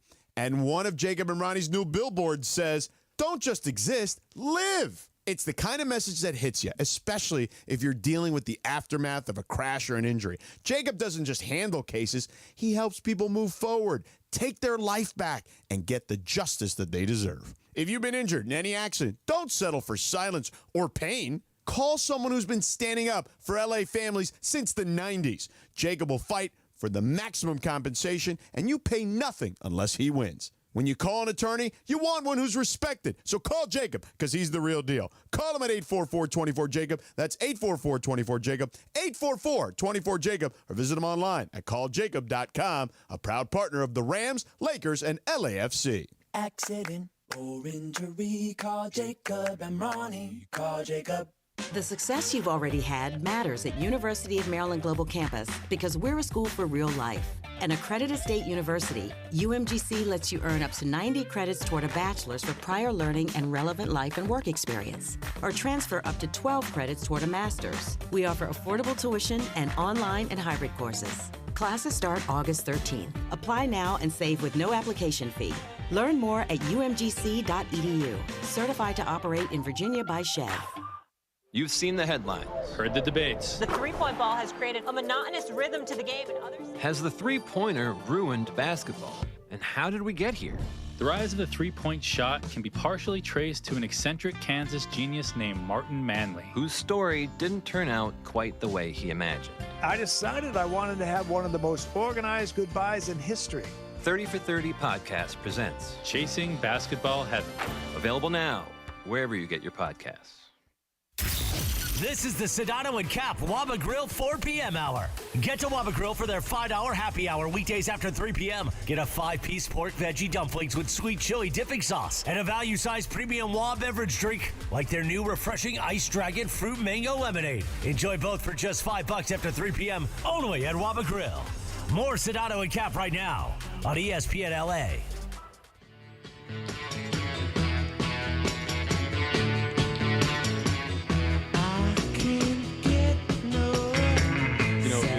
If this were back in the day, in one of the major, really kind of silly one, but arguments that Michael Thompson and I would have would be Rolling Stones versus Beatles. I, of course, was accurate and correct in saying that the Beatles are the overall better band. Michael would never relent off that, and so Funky would then come back with a Rolling Stones song. So that brings me right there.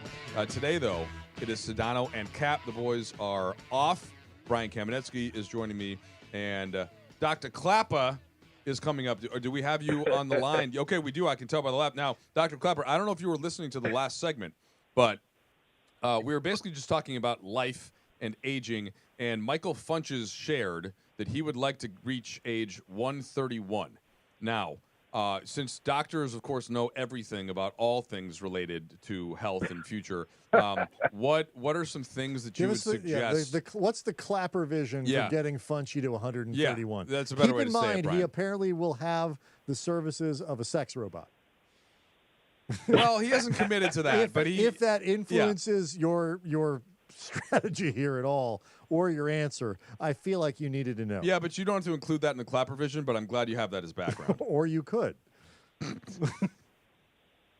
Well, my answer is one of the many patients, and it's not a HIPAA violation because he was a guest on my radio show, is William Shatner. Ooh. I did both of his hips when he was 85 years old, and he's now 94. It looks and great. It's a wonderful friendship that I have with him. And so when Monday Night Football comes, I'm in his house, in his big living room with his giant TV, sitting right next to him, watching football. And every time I'm with him, this 94-year-old amazing guy, I learn something about the future.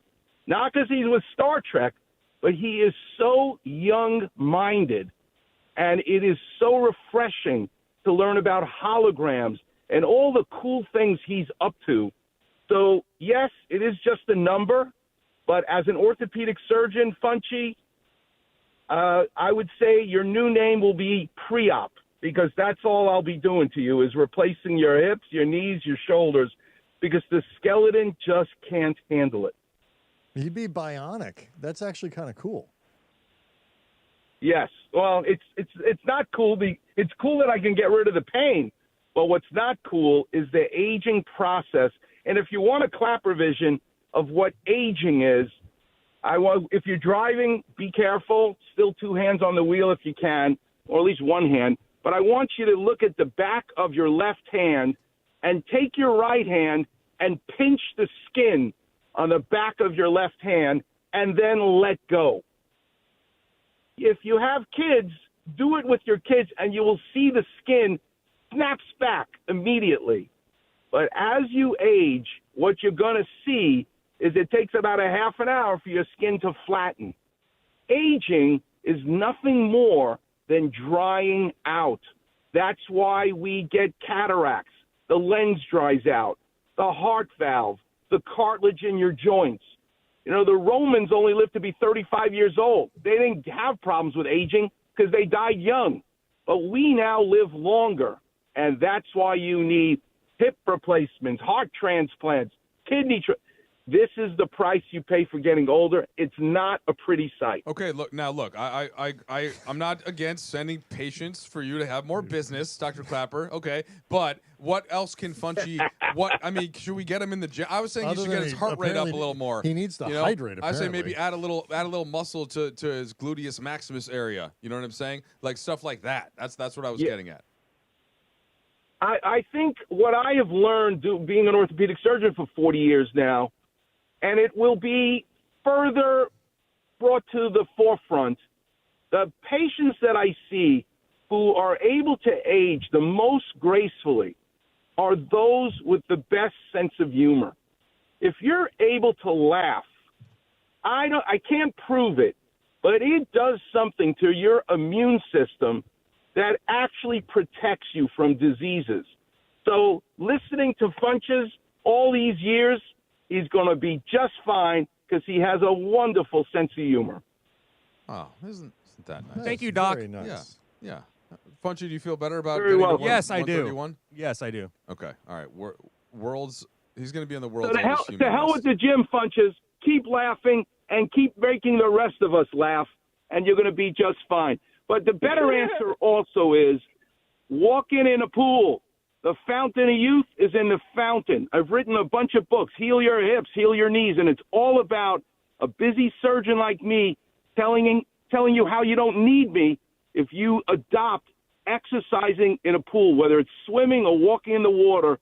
The pool is where you can fight Father Time. If you really want to get it right, you walk on the water. Then you live a long time. Yeah, no, it's great. So apropos to this conversation, Yes. I was thinking about this.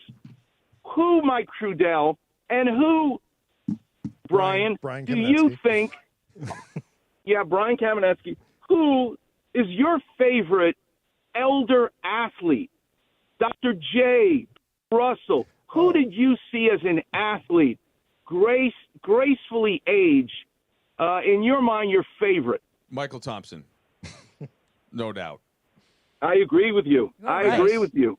Yes. Yeah, Brian. Yeah, can you top Michael Thompson? I'm trying to. Like I've met certain guys that just move. They still move very gracefully. I've met Ray Leonard a couple times. Moves very gracefully.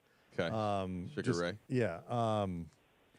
Geez, guys like that. I've not like had the pleasure of like playing golf with athletes as they get in their 60s, 70s, and stuff like that, where you'd be like, wow, that guy still moves really well. But there's a certain way that guys kind of carry themselves. I think James Worthy's looks great, moves great. Just saw James recently, but yeah, like Dr. Clapper, did you have a follow up with that? No, but I will say I've never had the privilege of meeting. I've met so many athletes, and I've operated on so many who aged gracefully.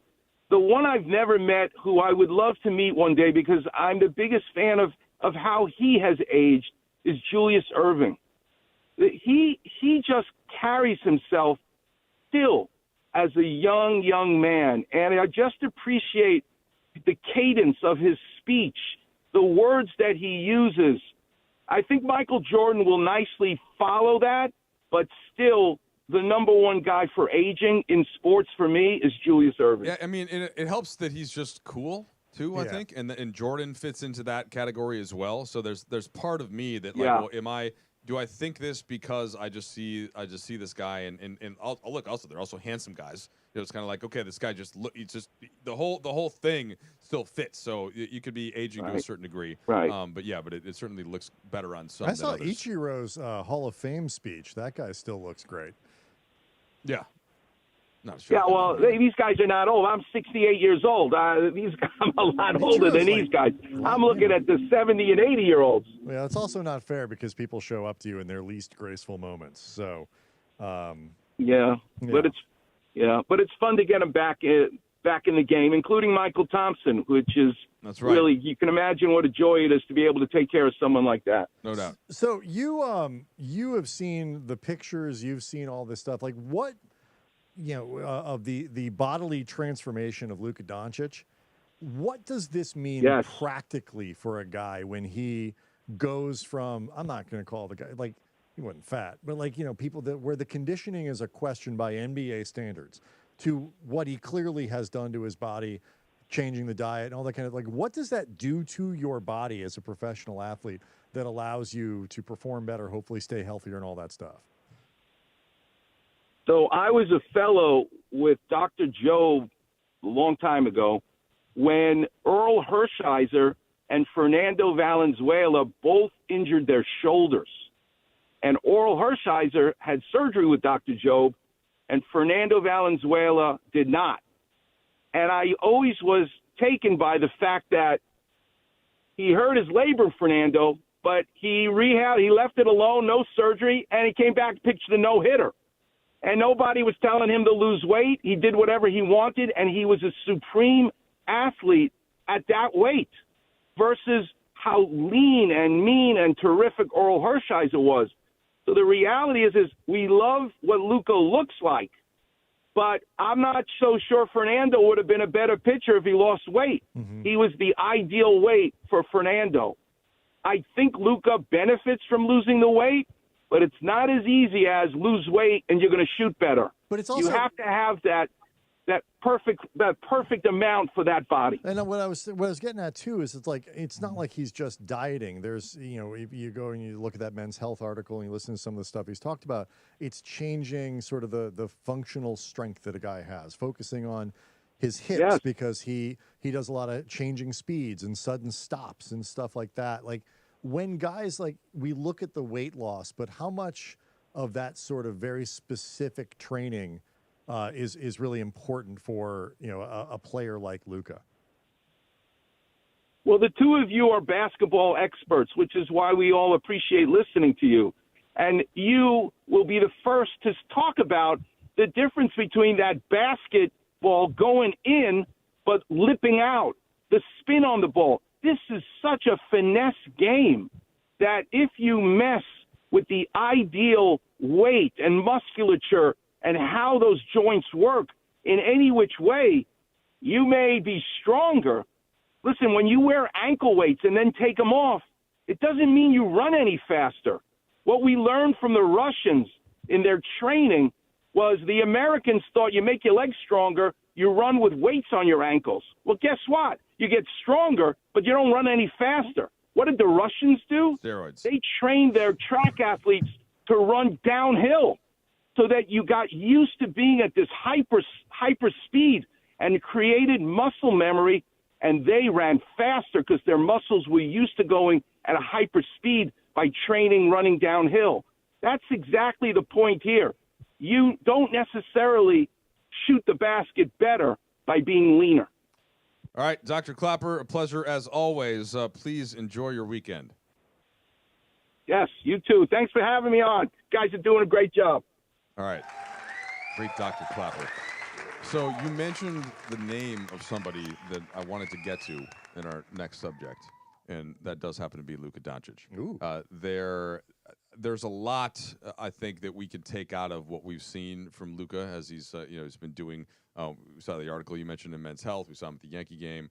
We saw him doing the Jordan event, and I can relay this directly into why I might think the Lakers could be bumped up a couple spots on the ESPN NBA Power Rankings. All right. That came out. So we will get to that next. It's Trudell and Brian Kamenetsky in for Sedano and Kap. You're listening to ESPN 710 Los Angeles. Hi, it's LeBron. The Lakers play here. 710 ESPN. KSPN, Los Angeles. A Good Karma Brands radio station.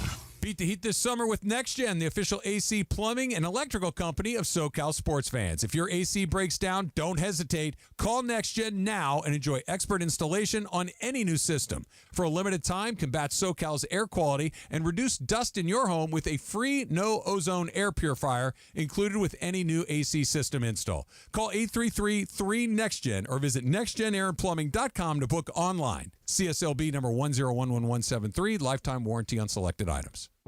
Hey guys, it's Sedano. Flashy discounts, gimmicky sales? Don't fall for it. At Hernandez Wholesale Flooring, we give you honest, wholesale pricing all year long. No bogus markups, no tricks, just the best floors at the best prices. Call 866-62-FLOOR. No sale beats wholesale. Hernandez Wholesale Flooring, check them out at hernandezwholesaleflooring.net or call them at 866-62-FLOOR. For the best prices on hardwood carpet and more, call 866-62-FLOOR. Have you checked out the new Park West Bicycle Casino? Only 9 miles from downtown LA, right off the 710. The bike has been reimagined with new ownership, renovations, and 200 table games. ESPN listeners get $30 in match play when they walk in and say, Cappy sent me. Park West Bicycle Casino. Real cards, real prizes, real close. Please gamble responsibly. 1-800-GAMBLER. GEAR-001291, 001289, 001292. PSIS license number 1358. Don't navigate the legal system alone. Hey, it's Travis. At the personal injury law offices of Joseph S. Normand, they will fight tirelessly to get you the max compensation you deserve. Joe and his team understand the emotional and financial toll that an injury can take on you and your life. Call 213-747-2000 or visit normandlegal.com. The law offices of Joseph S. Normand have helped thousands of people like you recover millions of dollars in settlements and verdicts. Visit normandlegal.com or call 213-747-2000. Your recovery is their priority. This is the city, Los Angeles, California. It's 5 p.m. in the Southland. Turn it up, man. Time to blow that 5 o'clock whistle with Sedano and Cappy. That's right, it's the 5 o'clock hour on Sedano and Cap. And it's time for 30 minutes nonstop. Sedano and Cap on 710 ESPN. With fun and frivolity, tomfoolery and hijinks, and Cappy doing his thing. Thanks to our friends at Real Father's Rights. Real Father's Rights, the father's rights attorney. Visit RFR710.com or call 833-ESPN-710. Let's do it, 5 o'clock in the Southland. 30 minutes of nonstop Sedano and Cap starts now. You ready for this? And time for the Real Father's Rights 5 o'clock hour on 710 ESPN. Let's do it, Jack! Brian, remember you have to do the... Oh, we're doing it again. Beep, bada, boop. Boop, beep, beep. Beep, bada, bop, bada, bop, bop, bop.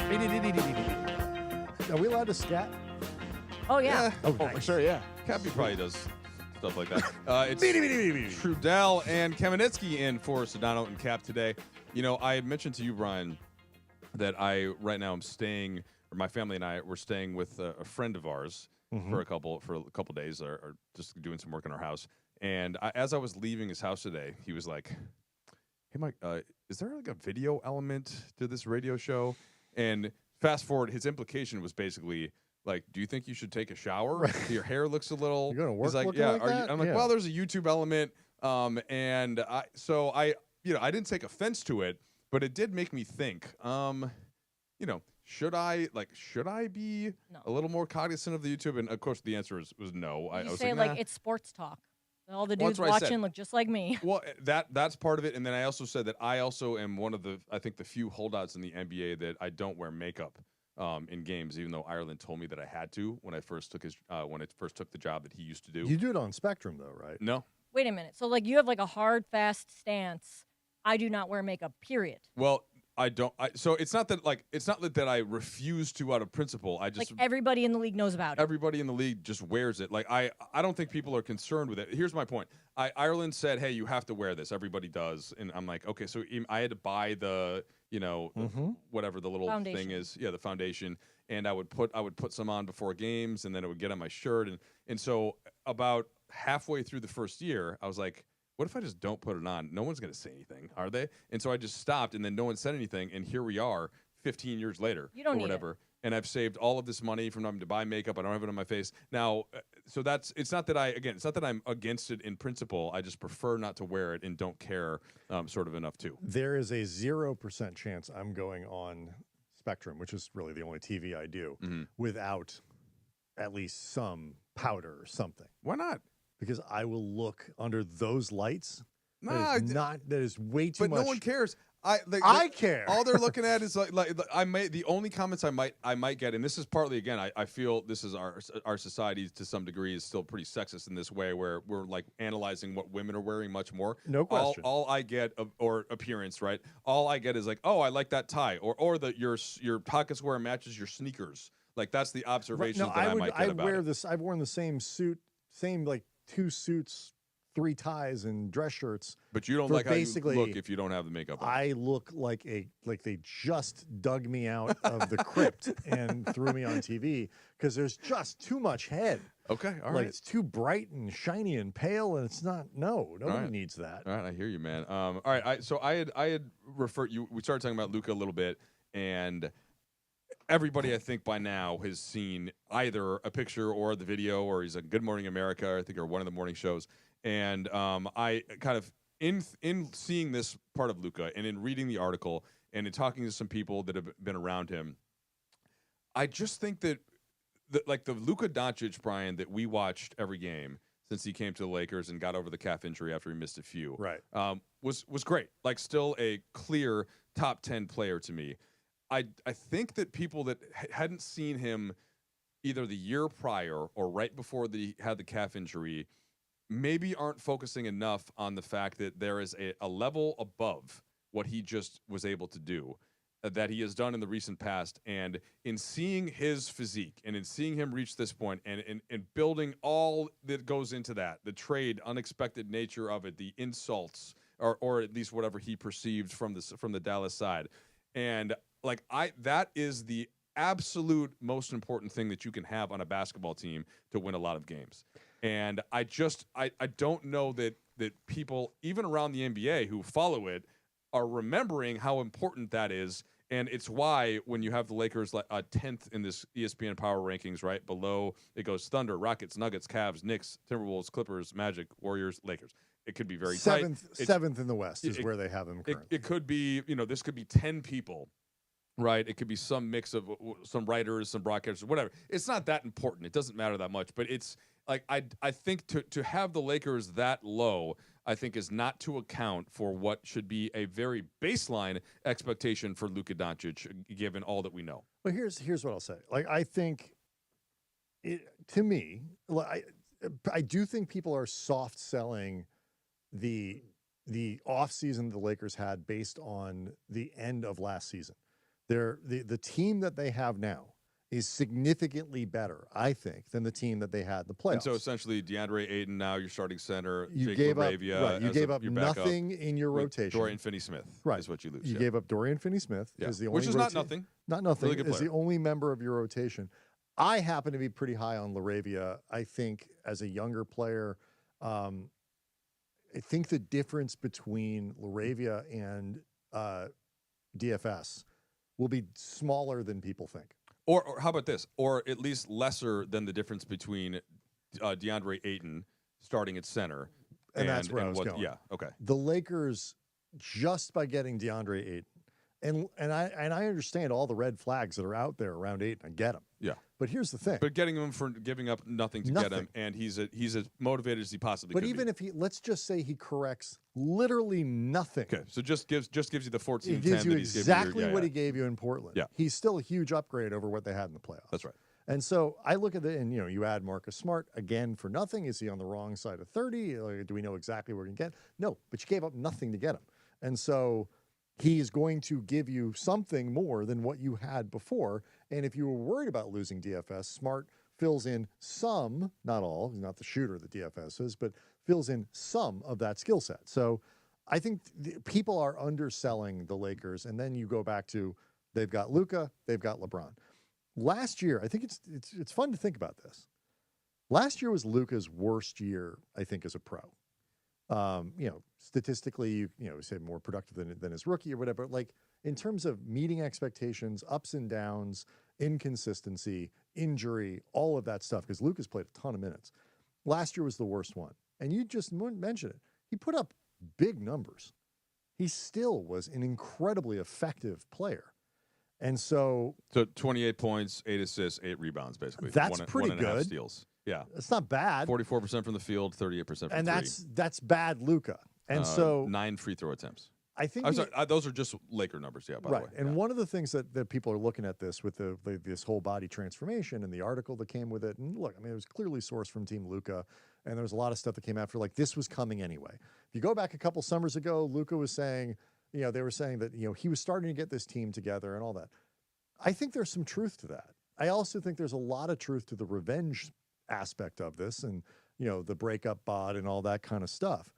But I do think people need to recognize that Luka last season played more minutes than anybody in the playoffs, taking the Mavs to the finals. He was not the reason they lost that series.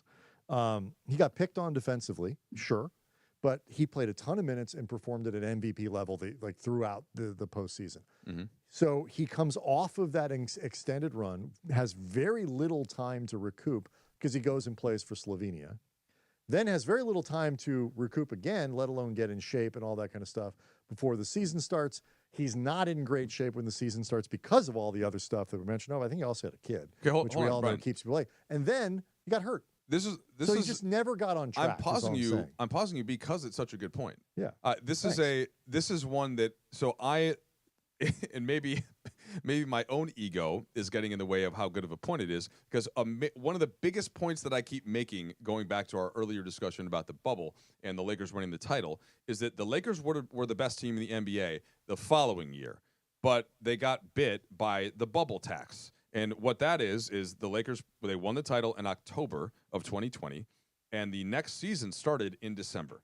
So they had literally no off season. It was about 2 weeks of vacation, and then they had to come back for preseason at the start of December. And Anthony Davis told us on Media Day, I ain't ready. And nor should he have been. He was tired. He was worn down. He ends up getting hurt in the postseason. Caruso is banged up. Kuzma is banged up.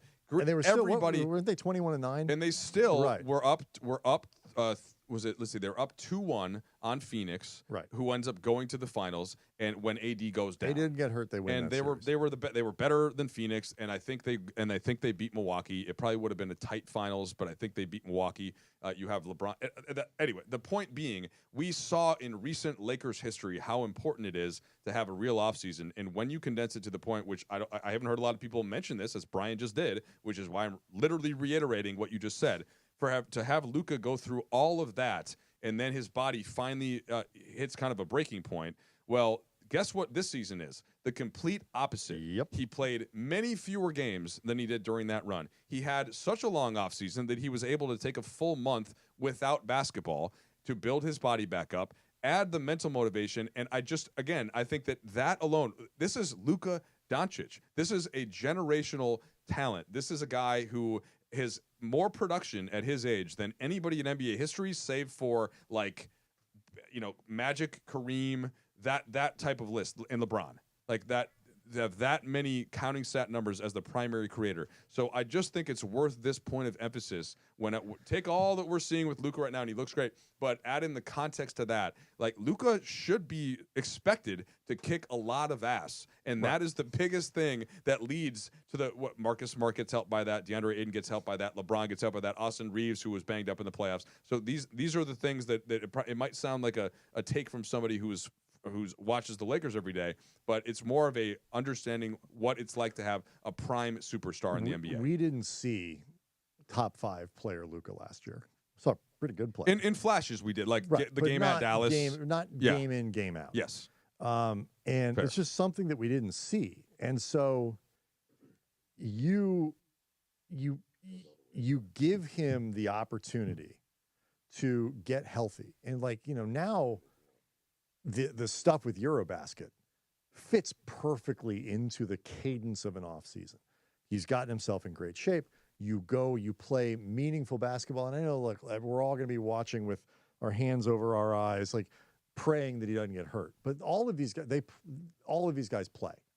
Like you may not see them play, but they're all playing in the off season, and you want them to be playing because you don't want guys to just show up on day one of training. They're going to be playing anyway. I'd rather have it be organized. Right. Yeah. You know, and you know, you can't tell a guy like Luka that he can't play for his country anyway. But and then Eurobasket ends, get a month to get, you know, rest, build back up. Like it's just there's this rhythm to the off season that is going to benefit him. And if there is an argument for putting the Lakers higher in these preseason rankings, not that they mean anything, this is part of it because you're going to get a better Luka, you're going to get a healthy LeBron.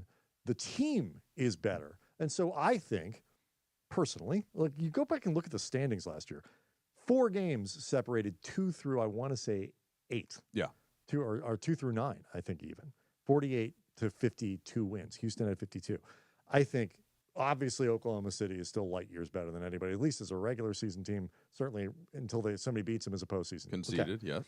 I think Denver had a better offseason than the Lakers have. I think they are... Or at least relative to what they have done or not done in previous years. But they added complementary pieces that they needed, though. With Cam Johnson, Tim Hardaway Jr. Like, got rid of Michael Porter Jr., but those two guys are valuable. I think you're going to get more internal improvement from guys like Brown, Christian Brown. I think Bruce Brown will help them because he's stoked. And he's won a championship with them. But their main thing is they did nothing the previous 3 since they won the title, and this season they did some things that can help. So I would put them in a tier a little bit above the Lakers. I think it's fair to put Houston, who won more games than the Lakers last year, and got Kevin Durant, among other things, and it sort of shored up their biggest weakness, which was they were winning 52 games last year, scoring like 62 points a game. So they're going to be better. I think those 3 teams are the teams you initially saw. What about Minnesota? That's an interesting question. You know, because, I mean... they just beat the Lakers 4-1. That's why they're higher in these power rankings. And they still relatively got the same team from last year. But they lost, Nickeil Alexander-Walker. And that's the team. So did they get better? I don't think they did. The Lakers won more games. But they also have Terrence Shannon, who is emerging, play well. And they trusted him a lot. Yeah, so I like Minnesota. But I think Minnesota's good. But you can make an argument there. Minnesota... The Clippers have had a really good offseason. Let's see if Kawhi stays healthy enough to take advantage of it. So let me stop you there though, because this is the part of the argument. So it's the Clippers and the Warriors that are the 2 spots where, you know, like that catch my eye at least. Now I also wouldn't have the Magic, even though I like the Magic. It's kind of they add Desmond Bain. They also get to play in East Coast. So from a power, who would I pick to win that series though? This gets back to, let me center it though on the Clippers and on the Warriors. So what neither of those teams has is a prime-aged superstar. Mm-hmm. Okay, the Warriors, of course, have Steph Curry and Jimmy Butler. Steph's still a superstar, but not in the, you know, he's getting on the later side of his 30s now. They lost. They won a lot of games last year after the trade. They did, but it's off schedule. Half the teams were tanking. Sure, they won 50 games despite Steph having a bunch of injuries. And while they haven't done anything yet, they are still expected, once this Kuminga stuff is figured out, to bring in guys like Melton and Horford. Yeah, Melton. So they are, and this is what they have in common with the Clippers, and why I would have them in their own little tier, is that they're both super old. Mm-hmm. And the teams that you mentioned that I think that should fairly be in a regular season context ranked ahead of the Lakers for like regular season wins. Yes, Thunder, Rockets, Nuggets. I think the Lakers though, what those teams do have is prime superstars, or in the case of Houston, great youth and sort of athleticism to get you through a regular season. The Clippers and the Warriors have a lot of really good vets, but they don't have that youth, that athleticism to get you through a regular season, and they don't have superstars in their prime. And this, to me, is the distinction point about Luka Doncic with the rest of the supporting cast, that it is such a bigger deal to have a prime superstar, one of those top 5 type guys, than it is to have anything else, and so that kind of circles the point. I totally agree with you. But what really this accentuates to me is, like, you know, I put the Clippers, Lakers, Timberwolves, and I'll throw Clippers, Lakers, Timberwolves, Warriors, and I'll throw Memphis in there because I still think they're a good team. I don't as much. Right, but I would have the Lakers with the Timberwolves, and I would have the Clippers and the Warriors right below them. Okay, so but I'll put those 4 teams: Lakers, Clippers, Timberwolves, Warriors, in that next group. They all won about the same amount of games last year. In theory, they're all a little bit better than they were last year, whether internal growth, whatever. I'll put them all there. What's scary to me about the West is there's another tier below that where you look at Dallas, who, AD gets back. They are without Kyrie, and so I don't think they're going to be able to win 55 games. I think the Spurs will be better than the Warriors this year. They might be. And I think they'll be better than the Clippers. And I'm getting to that. You got the Mavericks, who are at worst probably a pretty good 42, 43 The Cooper Flag thing is just so ridiculous because this should have been the year where they were down there and then they get Cooper Flag. It should have been, but it's not. This is what we're dealing with. So Cooper Flag is a real Dallas player. is a 40-something win team. Yeah, I think in terms of their roster, and whether they will or they won't in the Western Conference is something else. The roster quality is 40-something wins. Yeah, need another guard, but D'Lo will hang in there for a while. Yeah, he'll be fine. You don't believe in D'Lo?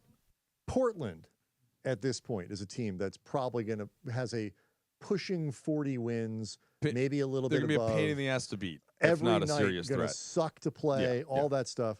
Are they going to win anything in the West? No, but in a normal conference, you look at that roster, the trajectory of those, that's a team that can win 40-something games. I agree with you. The Spurs are poised to make a big leap this year if Wemby is healthy.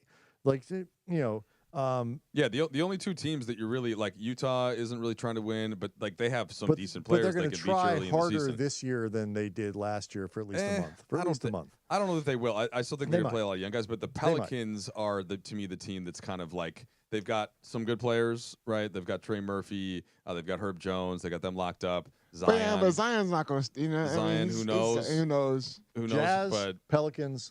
And nobody knows what Phoenix is. What about the Grizzlies? Like, the Grizzlies don't get talked about. I think the Grizzlies are a 40-something win roster. Grizzlies pain in the ass to beat, but not really like a serious threat unless we're really gonna get like this is the first time in a while that Ja Morant is healthy. Well, all of this is predicated on the star players. But there's no gimmies out there. The talent is so well spread out throughout the West. And, the Lakers, you can look. It is not. You can disagree with Golden State higher than Lakers. Fine, they all won the same amount of games last year. And you look at it, and there's just the 12th best team in the conference. You look at it and say, that's not a bad. Like Sacramento isn't going to win anything. Kind of a mess of a roster, but they're going to win. They're going to win. They're trying to win, games. and they have some good players. They're going to win. If that's the fourth worst team in your conference, and it might be, your conference is so good, it's scary.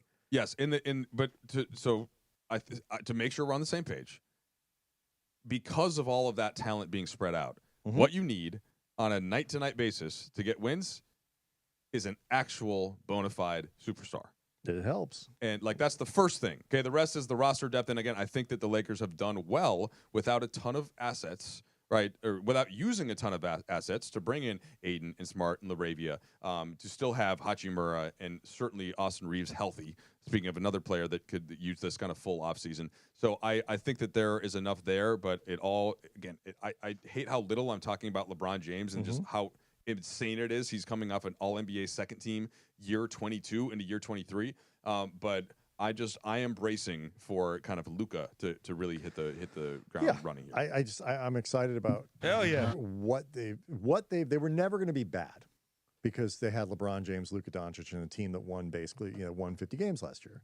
They were never going to be bad. But I did wonder how good they were going to be. And now I think they are a dark horse candidate to play. I mean, are they going to win a title next year? It's not where I'm putting my money. But they should be a really good team. It's not impossible. And in the playoffs, if Luka's healthy, if LeBron is healthy, if let's say, LaRavia is a little better than, and still some assets at the trade deadline if you need to make a move. Reeves is more comfortable playing with because I think they're going to start Smart, bring Rui off the bench. I think, now you have you're slotting everybody in a little more comfortable spot defensively. All of these things, it doesn't take that much to change the fortunes of a team. I'm not sure they could win 4 playoff series, but in any individual series, you could totally picture the Lakers playing with any of the teams in the West. All right.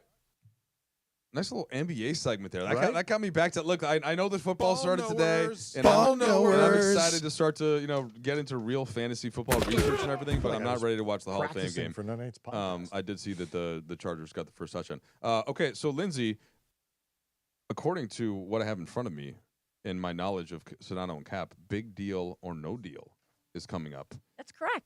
Is this going to be one of the best big deal or no deals that you've constructed in recent memory? I don't know. I'll let you be the judge of that. Okay, well, you all and you guys out there. Okay, I'm leaving. You be the judge out of all that. Okay, Trudell and Kamenetsky, the Brian kind, in here for Sedano and Kap today. Hang with us. You never have to miss a moment of LA's mega sports station. Get the all-new ESPN LA app. Just search ESPN LA in your App Store or Google Play. Download, tap, and bam! You got 710 ESPN in the palm of your hand. Hey guys, you feel it? The days are getting longer, the sun is getting warmer. Looks like our SoCal summer is here. And you know here in California, we are all about choosing chill. From hitting the beach to the best hiking trails to going all out to support our teams, one thing really ties it all together: enjoying an icy cold Coors Light with great friends. Pick up icy cold Coors Light near you or get it delivered to your door today. Visit CAChooseChill.com to learn more. 2025 Coors Brewing Company, Golden, Colorado. Celebrate responsibly and cheers with icy cold Coors Light. Looking for an easy way to save energy and earn money? With Clean Power Alliance's Power Response Home program, you can do both. Simply reduce your electricity use with small actions, such as unplugging appliances or air drying laundry during times of high energy demand. You could earn $20 just for signing up.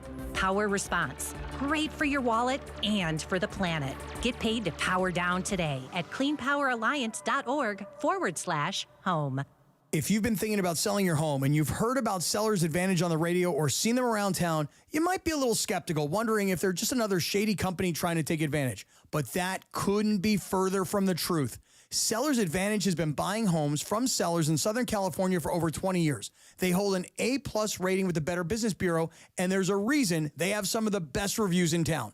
Seller's Advantage will make you a competitive cash offer that can match what you'd end up with after paying for expensive repairs and agent commissions without the hassle of listing your home. Plus, they take pride in buying on your terms. If you want to sell your home, call Seller's Advantage for a no-obligation offer. 888-390-AS-IS. That's 888-390-AS-IS. 888-390-2747. Or, better yet, go to their website, sellersadvantage.com. DRE number 01961658. Don't worry, sell happy with Seller's Advantage. Craving that beach vibe? There's an Islands restaurant near you with all your favorites. Crafting your perfect Islands moments with classic burgers, fresh cut fries, local brews, and never-ending summer drinks. Visit your local Islands restaurant. Do you have trouble getting in and out of the bathtub? Are you afraid you'll slip and fall entering or exiting a tub? Safe Step walk-in tubs can transform your bathtub from an area of concern to a calming refuge. Call them today at 1-800-731-4558 and save $1,600. Safe Step walk-in tubs and showers are proudly made in Tennessee and offer an ultra-low step-in, avoiding that difficult climb over a traditional bathtub wall. They also offer a variety of therapeutic benefits that may help soothe your aching muscles and joints, increasing your mobility, boosting your energy, and improving your sleep. Safe Step walk-in tubs are designed to easily fit your existing tub space and are often installed in as little as one day. Just dial 1-800-731-4558 today to save $1,600 and receive a free shower package. That's 1-800-731-4558 for a free no-obligation consultation and to save $1,600. Safe Step walk-in tubs. Safety never felt so good. Sedano and Kap for your afternoon drive. Take a look at me. I feel like your fat is less visceral. Oh, really? The LA Afternoon Takeover rolls on right now. I just wanna rock. I just wanna rock. Body out of ya. Shorty got that body out of ya. Hit it once, no time. All right, Trudell and Kamenetsky in for Sedano and Kap. Will the boys be back next week? Yes. Am I in next week? I don't know. I'm not. I'm off. I'm on vacation next week. So George is back on Monday. Yeah. Beto, and then the rest of the week, the both Sedano and Kap. Okay. Okay. Yeah. So I mentioned that. Is this to commemorate Sharknado's 4th anniversary or something? No, it's Lil Uzi. It's his birthday today. Oh, man. Yeah. MC. Lil Uzi Vert. The Shark song. Again, there's not a lot of. I'm not the target demo. There's not a lot of current hip hop that I love. But Trudell did know that. You gotta give him some cred. I do not put my hip hop knowledge up against Trudell. I would lose. So, exciting segment here coming up. I have no idea how much or how little Lindsay has put in to this, but I think it's a considerable amount. I'm excited for Big Deal or No Deal. Based on like the prep work that I provide for my hosts on a daily basis, I want to ask you if you think that I put, what did you say, thought or? Well, no, I mean. This, if you think that I prepared for it appropriately. No, I know that you prepared appropriately. What I'm saying is, so like so you know, when back in the day when I had to actually drive the show every day, like that, it's a little bit like as a producer, right? You have to be on top of stuff all the time. But there are certain days or certain topics where you get kind of excited about the nature of the topic, and then maybe you do a little bit more of a deep dive on it, and you're kind of like, okay, this is going to be a good segment. And that was what I was saying. That sounds like that was supposed to be like an internal question to yourself. No. This is so. I just was curious. I was kind of like, how much am I going to like this segment, which is how I'm going to judge it. And you said, you're open to that judgment. So should I keep some afternoons open, Lindsay, for spots or you were going to have Trudell fill in when he gets back from vacation? I think it's funny because I'm a very thinker. Like I have built a lot of the same manner, you know what I mean? Like I always have to play everything out to the last detail. And I'm also very hey, this is what it is. Yep. All right. Getting right to the point. Let's roll. Okay, so I heard Emily talking about this last week, and I found the story on New York Post, and I find it fascinating. So you guys both have kids, all right? So a lot of times, parents, when they're in desperate situation for a babysitter, everyone has their go-to babysitter or whatever. But in this situation, this woman had 2 toddlers. Her and her husband had plans for something really, really important. So she got a babysitter off of a Facebook group that she had been in, whatever local city is babysitters. So she hires this girl. I guess she was maybe in her late teens, early 20s, doesn't really specify. But she hired her to watch her kid until 8 p.m. So she texts the girl around 7:30 and says, hey, sorry, but my husband and I are actually not going to get back until about 11 o'clock now because the whatever conference we went to ran late, and with the train and everything, we're not going to get back by 8 o'clock. It's going to be more like 11. So then... Wow, so adding 3 hours. 3 hours, adding 3 hours. So it's significant. Not asking, just telling her. Yeah. To go get some drinks, huh? That's a significant window to increase. So the girl's like, okay, whatever. The kids are asleep. I'm just going to, I'm really hungry, and I wasn't planning for this. I was actually going to get some food when I went home. So I'm just going to order some food from DoorDash. So she orders some food from DoorDash. It comes to the door. It's delivered. And the woman calls her right after the DoorDasher leaves, and she's like, why was there somebody at my house? Who's at my house? And she said, I just ordered some food. It was the DoorDasher. And she was like, well, you didn't ask me. And the babysitter's like, well, I'm sorry. I didn't think that I needed to ask you. I was really hungry. I'm going to be here 3 hours later than I expected. So I, ordered some food. She's like, well, anytime that you're watching my children and you're alone at my house, you need to ask me if anybody's going to be coming to the door. And so the girl was kind of asking in this post if she was the a-hole for ordering the food and not asking permission, or is the mom the a-hole for, just all of the above, I guess, and then confronting the girl about it and having a problem with it. Because I think it's very interesting because on Travis and DeMarco, they both had completely different theories on this. What? No, there is only one theory here, and I will get angry if Kamenetsky disagrees, but he's a reasonable person. I don't see how he could. There is one clear a-hole in this situation, Brian Kamenetsky, and it is the mother. Correct. Okay? Who said that it was not the mother? Well, DeMarco was like, I get them, wanting to ask permission. I get where she's coming from. It's you. Okay. I get where she's coming from. If you want your boyfriend to come over, then you better get permission.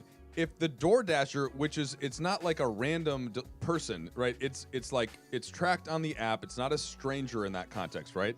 It's like a UPS or an Amazon. You can track who actually even more so. And they leave it on you can leave, they leave it on the porch and they go. And frankly, the mother not only should have, So if the mother and the father, whatever, I'll put. Let's say that we're out on a date, my wife and I. As Brian is somebody with 3 kids, it's tough to find that time sometimes if you don't have family in town, which we don't. So you're out and you're like, hey, we're going to the Dodger game. We're expecting to be back by 10 p.m., but then it's a tight game. You don't want to leave in Shohei and then the parking lot. That could be 2 hours right there. So what I would then do is be like, let me order you some food if you're hungry. Correct. Or do it yourself. But I would and I will pay you initiate back. the, hey, I'm really sorry we're going to be out late, but like you must be hungry. Can we order you something? Or if you would like to order it yourself, we will pay for that. Correct. Right? That is the correct answer. That's what you do. Because you also don't, too, you like don't you yell said- at the person you for said- getting food. You said too that like they told him like we would be home around 8. They call it like 7:30, and it's like, did you not know an hour and a half ago that you'd be later? Like, all of a sudden you're springing on someone. It's going to be 3 extra hours. Okay. And not only that, she didn't ask; she told her. Right. And look, if you're a babysitter, you know this sort of thing can happen. And so, like, could she have had plans afterwards? Yeah, but like if you're an experienced sitter, you're probably like, the earliest I got to at least plan for like they may not be home until 9. Well, by the way, 9:30, and it could be a good thing if you're a babysitter. Presumably you're there to make money, right? And so you're getting 2 extra hours of money, right? Absolutely. Yeah. But there is the next thing that these people said was like, oh, have you eaten? Please, there's X, Y, and Z in the refrigerator. Please, find anything you think is. I can understand. Don't want to turn on the oven. May cook, but like if you want to cook something that you see food, go ahead and make it. Well, or like you say, didn't offer any of the above. We'll order yourself something to eat. We're taking you past the dinner hour. Your babysitter should eat. Well, it is standard operating procedure. But if you're hiring someone from 4 through a dinner time, you feed that person. The only element I would put into this as well, you want to have trust as a factor, right, with your babysitter. And in this case, it sounds like Lindsay, they found her late. They didn't know her. Right. It was a random person. So that one, I get it, but that's also, you are the ones that are doing it, right? Like for us, we prefer to use our neighbors that are like high school girls, because we know that if they have an issue, their parents are there that they could call, even if something rises to the nature where stuff has to go down. So I get that the parent would be a little bit more on top of things and worried about it if this is a new person and they don't trust, but you have to sort of lay that out in advance. So to me, there's no ground rules ahead of time. And think about this. She said that she was, like her exact wording was, I'm really concerned that you would do that without asking first. I would never be okay with a stranger coming to the door while my kids are sleeping. I wish you would ask me. What do you mean coming to the door? Well, like they're not only coming that, in the house. the girl that she hired off of Facebook to babysit her kid is a stranger. Yes, touche. Right. That's Granted, an even just a a friend good you've point. never met, but still. I think it's super weird that somebody would like get that tone and be like, I wish you would have asked me. I could understand, hey, really sorry, please next time or in the future, if you wouldn't mind giving us a heads up or something, just so we know and we're not surprised by it. But like to yell at the person, come on. By the way, Brian, how much do you typically pay babysitter these days? I don't even know, because now at this point my oldest is old enough. We just make him do it. Oh, okay, that must be nice. What's the hourly rate that you pay? It's Trudell, gotta if be you like don't 20, mind. 20 No, bucks, so we will. So I'd say the range is. By the way, kinda, bye, Brian. Thank you for coming in. You gotta yeah, go. Brian. I gotta go. Nice job today. Always good to see you. Thanks. Much better than Good to your see you. brother. Good to see you. So the range to me is between $15 and $25, kind of depending on experience. So if it's our neighbor who's 12, but like very mature, like about to be a freshman in high school, like her parents are across the street, the boys know her, like that'll be closer to like the 15 range. If it's like a college student that's back, like trying to make money for college, that is like more experienced and been around for a while, then we'll usually go like up to 25. Wow. You have a sliding scale. You don't pay a flat rate. It's per hour? It's per hour, yeah. Okay. It's per hour, and so I'd say 20 is sort of like the median, but that's the trick. Like, so if my wife and I want to go to a movie, right? So your pricing is, so first of all, a movie in this part of town, it's probably like $22 or something a ticket. Then you get add $30 for snacks. So for me, it's you're going popcorn. Obviously, you're layering the butter, so you're going the butter in between, then more popcorn, then more butter. Then some combination. Is Mrs. Trudell a butter person? Yeah, I mean she doesn't like as much as I do. Yeah, I love so much butter. My wife hates it. I like the more butter. We have to get 2 boxes of popcorn. Well, no, you just get the side piece box. That's what I mean. That's what I mean. Yeah. And then so for me, the candy, ideally Nerds gummy clusters and Milk Duds, or like a nice little combo. You get a little sweet, a little sour. Milk Duds? Nah, I can't, man. It just gets stuck to your teeth and you don't know what That's an old people candy. That's why. So, Old people candy. look, DeAndre, the fact, of course that's true objectively, but the fact that I still will go through that tells you how good the actual milk dud tastes. Yeah, exactly. You know what I mean? Because you're dealing with the stuff with the teeth. You're right, but like that's why it's worth it. And then obviously, like, it depends. Sometimes I will just bring a Mountain Dew in or something, or I'll bring my water in if I feel like it's too much sugar. But end of the day, you're up to like $75 or something. Then if it's like, let's say it's a 2.5 hour movie plus an hour kind of getting there, getting back, it's actually more for the babysitter than it is for the movie itself. So we're talking like $175 to go see a movie. Like that's. It's tough, but in that case, then maybe if you go for the younger sitter, if we can get her, and I know it's going to be $15 an hour, then it's a little bit easier to justify. Or like think about a Dodger game from where I live down like in Hermosa to get to the Dodger game. You're looking at like a 7-hour, 8-hour. You type say night. to your wife like, "Hey, we got the cheap girl tonight. We could stay out a little longer." Look, I try not to say that, but it is in my mind. That I'm sorry, but that is so effing hilarious. If we've to got me. our more experience, if I'm going 25 an hour and I'm like, honey, we're leaving in the. Is there only one that is 25 an hour? Because it's what it sounds like. Yeah, like our primary kind of OG babysitter, who's 25. great. Yeah, and is like I can't remember. Sometimes it's 20, sometimes it's 25. But yeah. Oh, I'm sure she remembers. Yeah, but that we were talking about earlier, like with money. It's like we were talking about Instacart, right? And like so the difference between whatever 10% more that you're going to pay versus sort of the peace of mind knowing that you don't have to go. It's that same kind of thing. Like it does $10 at the end of the night or $30 more. Does that make a difference? Not necessarily that one time, but over time, if you're always paying that 10% more, then you're like, well, I could have just gotten a nicer car. Instead. And so then, or maybe you get the car that's not quite as nice, and then you spend on all that kind of stuff. I don't know. What do you think, Funchy? Cheapskate right here. Cheapskate. I'm skating on. Wait, so I have one more question on the babysitting thing before we break. Yeah, this is a good topic, though. So it is. I approve. And I thought you'd be more of a goobers person than a Milk Duds. What's a goober? I know what it is, but like, I've never eaten one. It's just chocolate-covered peanuts. Oh.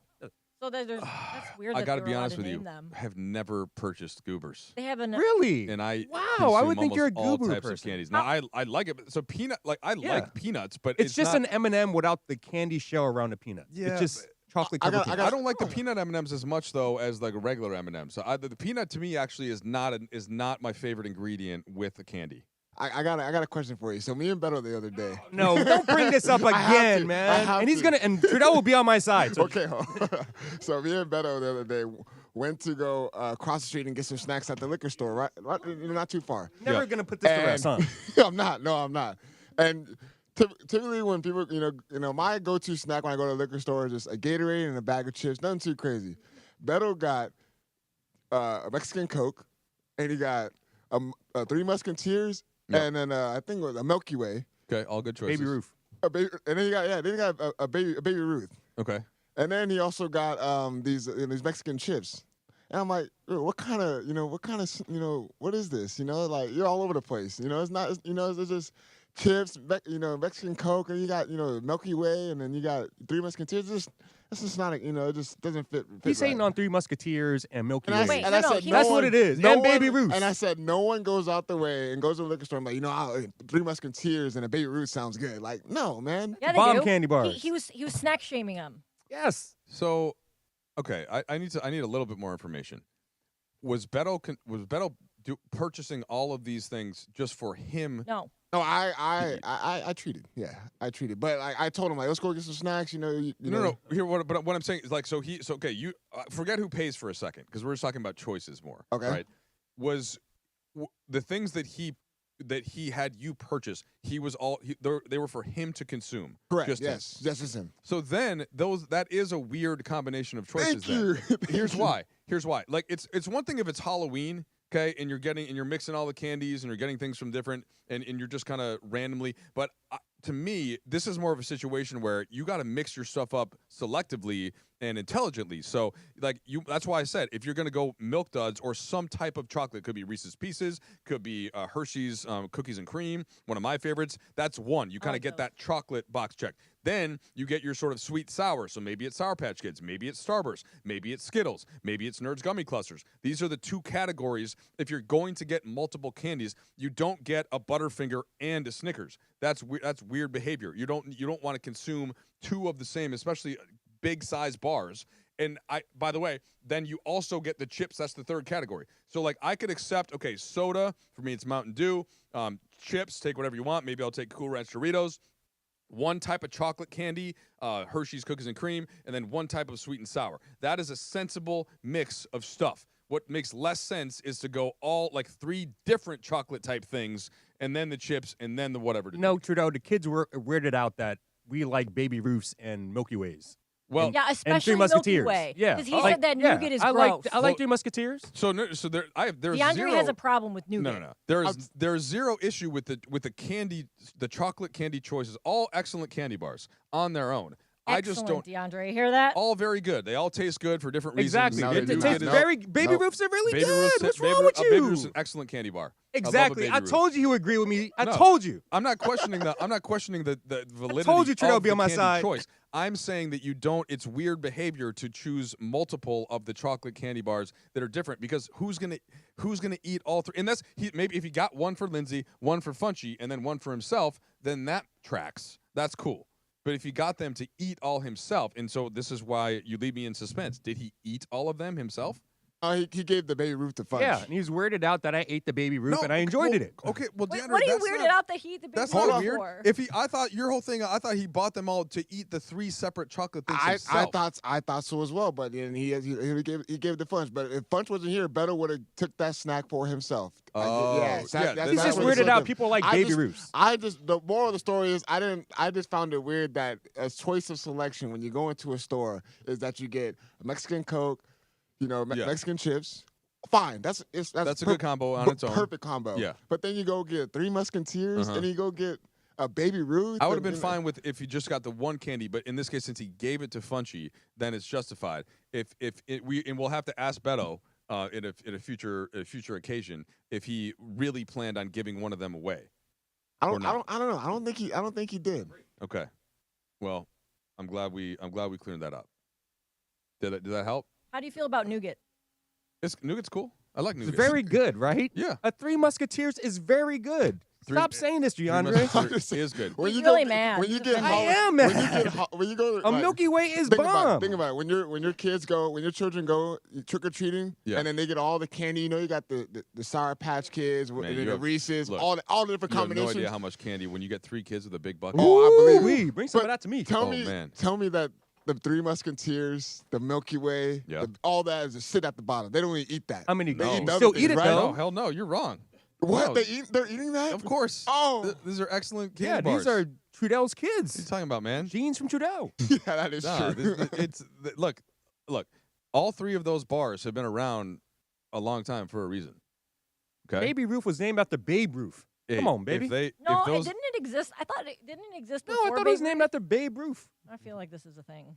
Nah, I don't know the exact origin. I mean, we could type it up real quick and I'm find out. looking it up. Don't worry. But the bottom line is all that stuff tastes good. We don't have to break again, do we? We had a Are we break, just gonna- but we're just gonna combine them. So Okay, cool. We're just gonna combine them. So all right. Is there anything else that you need to clear up, DeAndre? Nah, that was it. Because I know how much you like your sweet treats, Yeah. and how much you like the snack here and there. Yeah. So I was the curious question for you. No, look. In you're young, and your palate will continue to grow. But just try to This keep was an the open mind wrong to the nougat. guy to ask this question to, DeAndre. Just keep an open mind to the nougat. wait. By the way, Baby Ruth was not named after the baseball player because it was actually invented in 1920. So it was actually named after President Grover Cleveland's daughter, Ruth Cleveland. Oh. So there you go. That familiar with her work.